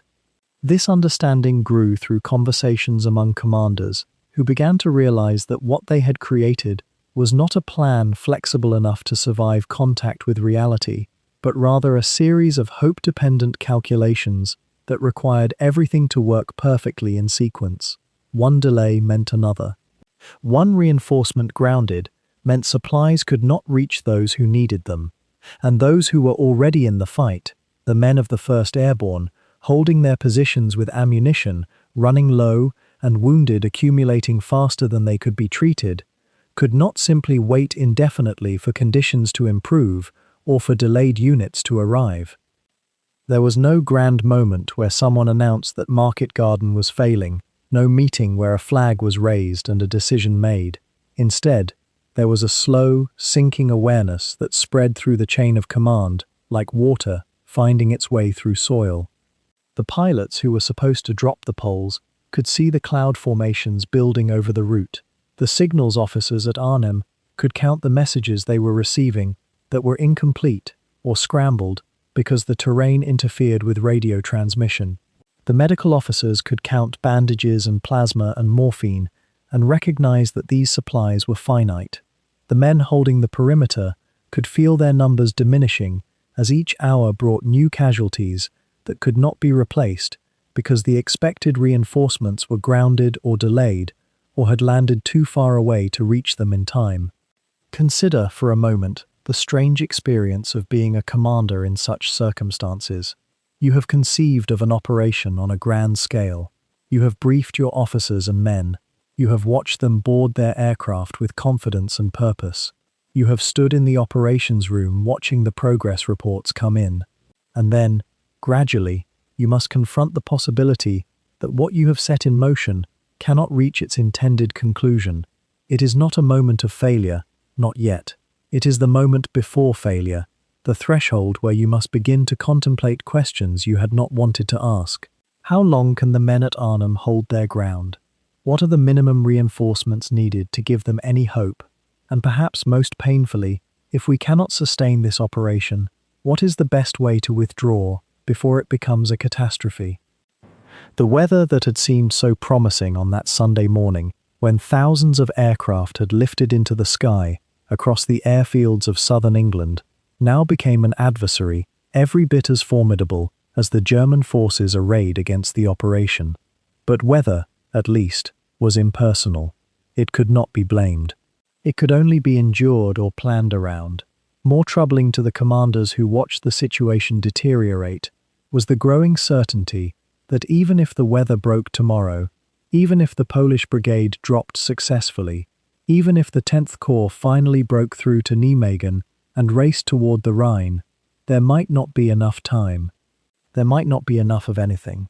The operation that had been designed as a bold thrust into Germany was transforming into something else entirely, a desperate race against the clock, where time itself had become the most elusive commodity of all. The reinforcements were delayed or diverted. The supplies that did arrive often fell into German hands, or simply could not reach the troops they were meant for. And the men in the perimeter, the airborne soldiers who had landed with such hope and confidence, began to understand with each passing day that they were not the vanguard of a triumphant advance, but rather the isolated garrison of a fortress under siege. The weather that had grounded the Polish brigade was not the cause of Market Garden's unravelling, but it was perhaps the moment when the operation's fate shifted from possibility to probability, the moment when the gap between what had been planned and what could actually be achieved became too wide to bridge. And in that gap, something precious and irreplaceable would be lost. By the 9th day of September, the mathematics of survival had become brutally simple. The men holding Oosterbeek, that shrinking pocket of farmland and scattered houses on the northern bank of the Rhine, were no longer waiting for relief. They had begun counting instead, counting ammunition, counting hours of daylight, counting the gaps in their perimeter where German shells had punched through moments before. The weather, which had granted them those first crucial days of clear skies for the drops, had turned. Rain came heavy and cold, and with it came the understanding that the promised reinforcements, the supplies being held in England by weather and circumstance, would not arrive in time. The moment had shifted from one of tactical possibility to one of moral obligation. The question was no longer how to hold and break through, but how many could be brought home alive. And so, with quiet deliberation, the men who had planned this operation in the summer's optimism began to plan something altogether different. They called it Operation Berlin, though the name itself was wrapped in secrecy. It was not a glorious thing. It was a withdrawal. It was an admission, made carefully and without ceremony, that Market Garden had crossed some invisible threshold from bold strategy to unsustainable commitment. The decision came slowly, building over hours of radio communication, crackling with static and difficult truths. By late afternoon on September 25th, the order was confirmed. That night, the men would leave. The evening itself fell with an almost theatrical darkness. Rain continued to drum against the roofs of houses, against the canvas of makeshift shelters, against the steel of rifles cradled in trembling hands. The soldiers of the 1st Airborne Division and the small Polish contingent who had managed to land and fight their way into the perimeter had been without resupply for days. Water came from helmets and ditches. Food was long gone, shared out in portions that seemed to shrink with each passing hour. Wounds had festered. Some men had not slept in more than 72 hours. Others drifted in and out of consciousness, their bodies answering to hunger and exhaustion more than to the commands of their officers. The physical reality of what they would attempt, crossing the river in darkness, exposed, with German positions all around them, was grim.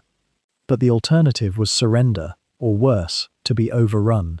So the men prepared. The engineering of the evacuation was a feat of improvisation and terrible necessity.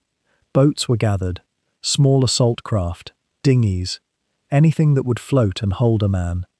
Rope was stretched across the river to guide those who would swim.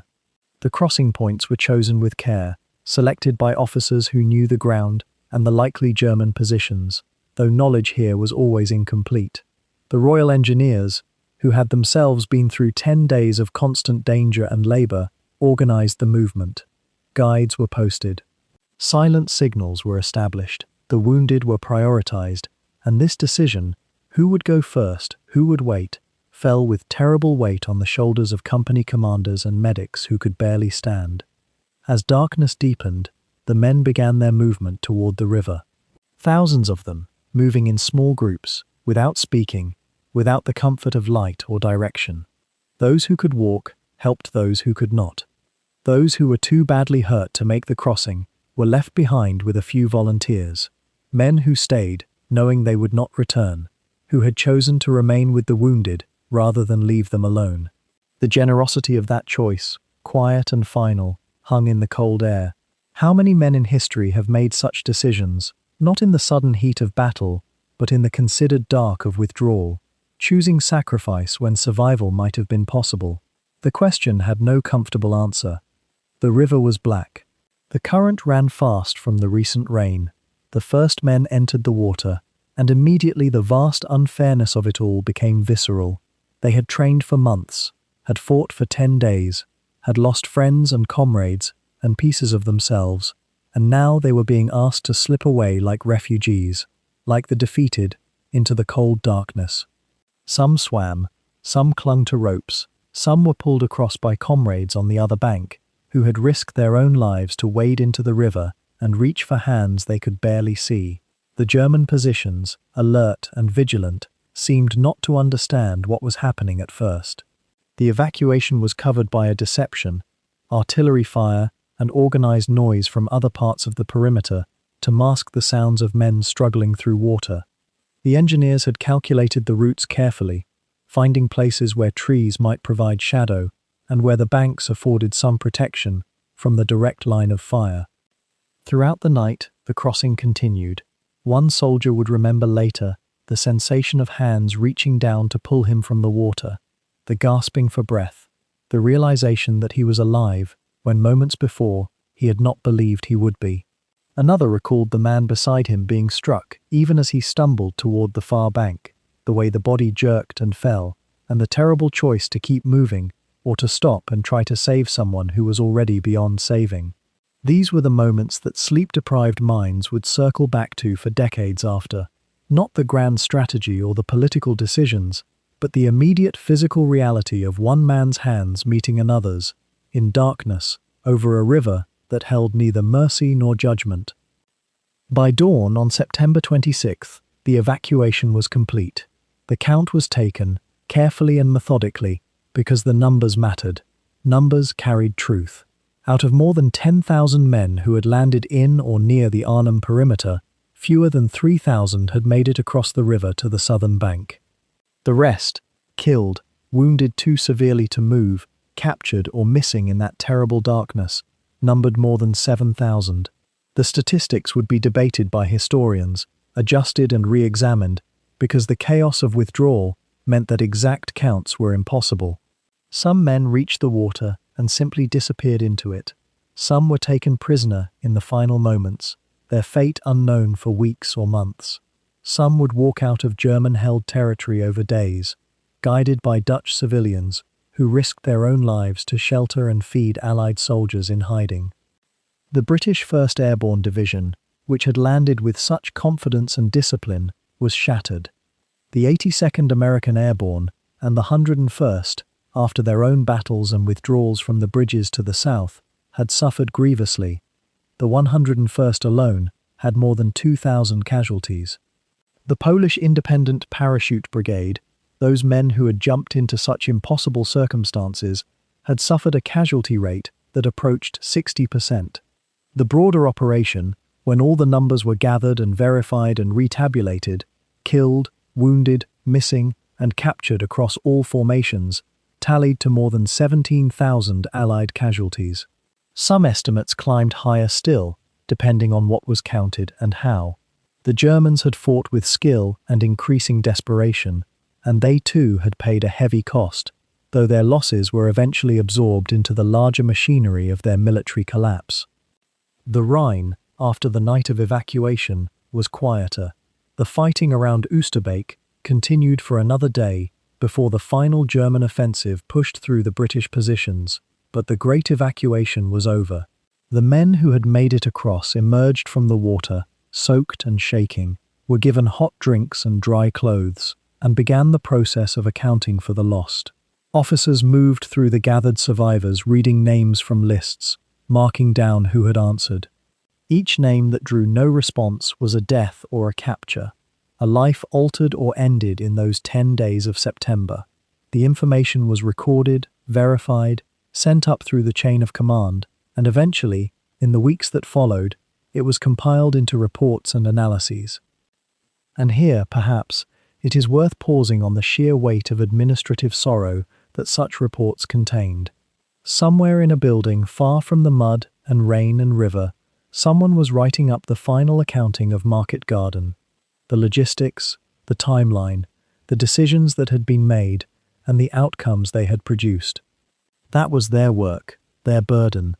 They were not on the Rhine in darkness, but they were carrying the emotional and intellectual weight of what had happened there, translating terror and blood and separation into language that could be understood by those who had not been present.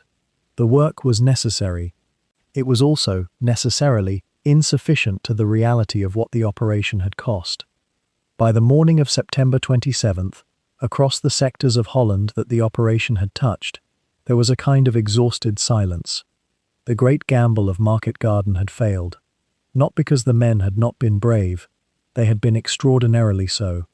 Not because they had not fought well, they had fought with skill and determination under impossible circumstances. The operation had failed because the assumptions beneath it had been wrong, the weather had not held. The German units near Arnhem, which the planners had underestimated or discounted, had proven far more formidable than expected. The single road running south, Hell's Highway, had proven unable to sustain both the ground advance and the supply of the airborne men ahead. Time, that most precious resource in any military operation, had run out. Not all at once, but gradually, and then suddenly, the operation had transformed from possibility into catastrophe. And in the evacuation across the Rhine, in that final night when men waded through darkness toward home or toward captivity, the truth of it all became something that could be held in the hands, the weight of what had been attempted, the measure of what had been lost, and the strange mixture of relief and sorrow that attends any withdrawal, even one that saves some lives, rather than losing all of them. The river flowed on, carrying away the memory of screaming and splashing and reaching hands. The men who had made it to the other side would spend the rest of their lives telling the story, or not telling it, depending on what they could bear. And for those who did not make it, the 7,000 who had remained on the north bank, the silence that followed was different still. It was the silence of being locked away, of being separated from home by more than just geography. It was the silence of the captured, and it would be a silence that extended far beyond the weeks that remained of the war. When historians have finally set down their careful accounts, and the archives have yielded their final documents, a quieter question emerges from the rubble of Market Garden. It is not simply whether the operation failed, but rather what that failure might teach us about the nature of ambition itself, and how fragile even the most meticulously planned endeavors can become when they collide with the lived world. The cold arithmetic of loss, some 10,000 Allied soldiers killed, wounded, or taken prisoner, along with countless Dutch civilians caught in the crossfire, does not itself explain why such intelligence, such resources, such courage could not bend history to the will of its architects. Some scholars point first to what we might call the audacity of the premise. Here was a plan that demanded not merely the success of one operation, but the flawless execution of dozens of subordinate actions, all dependent upon each proceeding perfectly. A single regiment missing its drop zone by 2 kilometers, a single bridge held for 3 hours longer than expected, a single weather front rolling in from the Atlantic at precisely the wrong moment. Any one of these small fractures could, and did, cascade into broader failure. It is a sobering thought, and one that speaks not to the incompetence of those who planned it, but rather to something more fundamental about the difference between what can be imagined in a tent with a map and what actually occurs when thousands of men find themselves in fields under fire, where radios fail and visibility vanishes, and orders arrive too late to matter. The intelligence picture, as historians have increasingly come to understand it, was perhaps the operation's most insidious weakness. The warnings were there, scattered across reconnaissance photographs and Dutch resistance reports. The presence of SS Panzer Corps near Arnhem was not invented after the fact as excuse. It was genuinely visible to anyone who chose to see it. Yet the momentum of planning, the seductive confidence born of weeks of uninterrupted success since Normandy, the pressure from above to find a bold stroke that might end the war by autumn, all of these things seem to have narrowed the aperture through which such evidence could be truly absorbed. One might wonder, in the quiet that follows such reflection, how often this pattern repeats in the decisions of powerful institutions. Information contradicting the preferred narrative arrives and passes through without sufficient friction, not because men are foolish, but because they are human, and humans are subject to what psychologists now call confirmation bias, what military planners call the fog of war, and what the ancients simply called the blindness that precedes great falls. The logistics, too, tell a story that extends beyond the particular moment. Market Garden required a single narrow road, Hell's Highway, as it came to be called, to serve as the artery through which all reinforcement, all ammunition, all hope would flow northward. The idea that one route could bear such burden, when it was vulnerable at every yard to ambush and interdiction, reveals something about the sometimes competing demands of ambition and feasibility. With more time, with alternative supply lines, with additional routes already secured or under development, the operation might have possessed the resilience to absorb the inevitable friction. Instead, it was built in such a way that any interruption to that single road became a potential crisis. And of course, crises came, not as theoretical possibilities, but as actual events, unfolding in the rain and mud of September, where soldiers on both sides struggled to preserve and protect, and fight, for something as simple as passage along a road. There is, too, in the broader context, the question of what military historians call the race dynamic. Patton's Third Army was advancing rapidly to the south and east, and there existed a very real rivalry, not merely professional, but also shaped by the competing visions of how the war should unfold, between different commanders and different approaches. When you believe that your strategy is the one that can bring victory before winter sets in, and when your rival's approach is being favored by the supreme commander, the pressure to demonstrate success becomes intense. It is not cynicism to observe that this context may have colored the calculation of risk and benefit in the final decisions that sent thousands of men toward Arnhem. Ambition, in such contexts, is never merely individual. It is woven into the fabric of institutions, of rivalries, of the profound desire to be the one remembered as the architect of victory. And yet, it bears noting with some gentleness that those who executed the plan, the paratroopers who jumped into the unknown, the infantrymen of XXX Corps who fought yard by yard along the narrow roads, the sappers and signallers and medics who performed their work under fire, none of these men were stupid, and none of them were cowardly. They were asked to do something extraordinarily difficult, and many of them did it with a grace and courage that still moves those who read their accounts today. The failure of Market Garden was not a failure of nerve or competence at the tactical level. It was, in some essential way, a failure of the assumptions that had been built into the plan by those far removed from the actual ground, those working with maps and predictions, rather than mud and uncertainty. Historians have sometimes framed this operation as a turning point in how the Allies understood their own limitations. The strategy of the broad front, which Eisenhower favored and which Patton represented, came to be seen not as the defeat of a bold vision, but as a recognition that even supreme military power operates within constraints. The war would take longer. It would grind forward through winter, through the Bulge, through Germany itself, rather than being concluded in a decisive stroke in September. This was not, perhaps, a welcome realization, but it was a mature one. There is a particular kind of sadness in studying operations like this, a sadness that comes not from condemnation but from understanding. Here were men, brilliant planners and brave fighters alike, attempting something that pushed at the very boundaries of what was possible in 1944. They came closer to success than is sometimes remembered. John Frost and his men held the bridge at Arnhem long enough to become legend.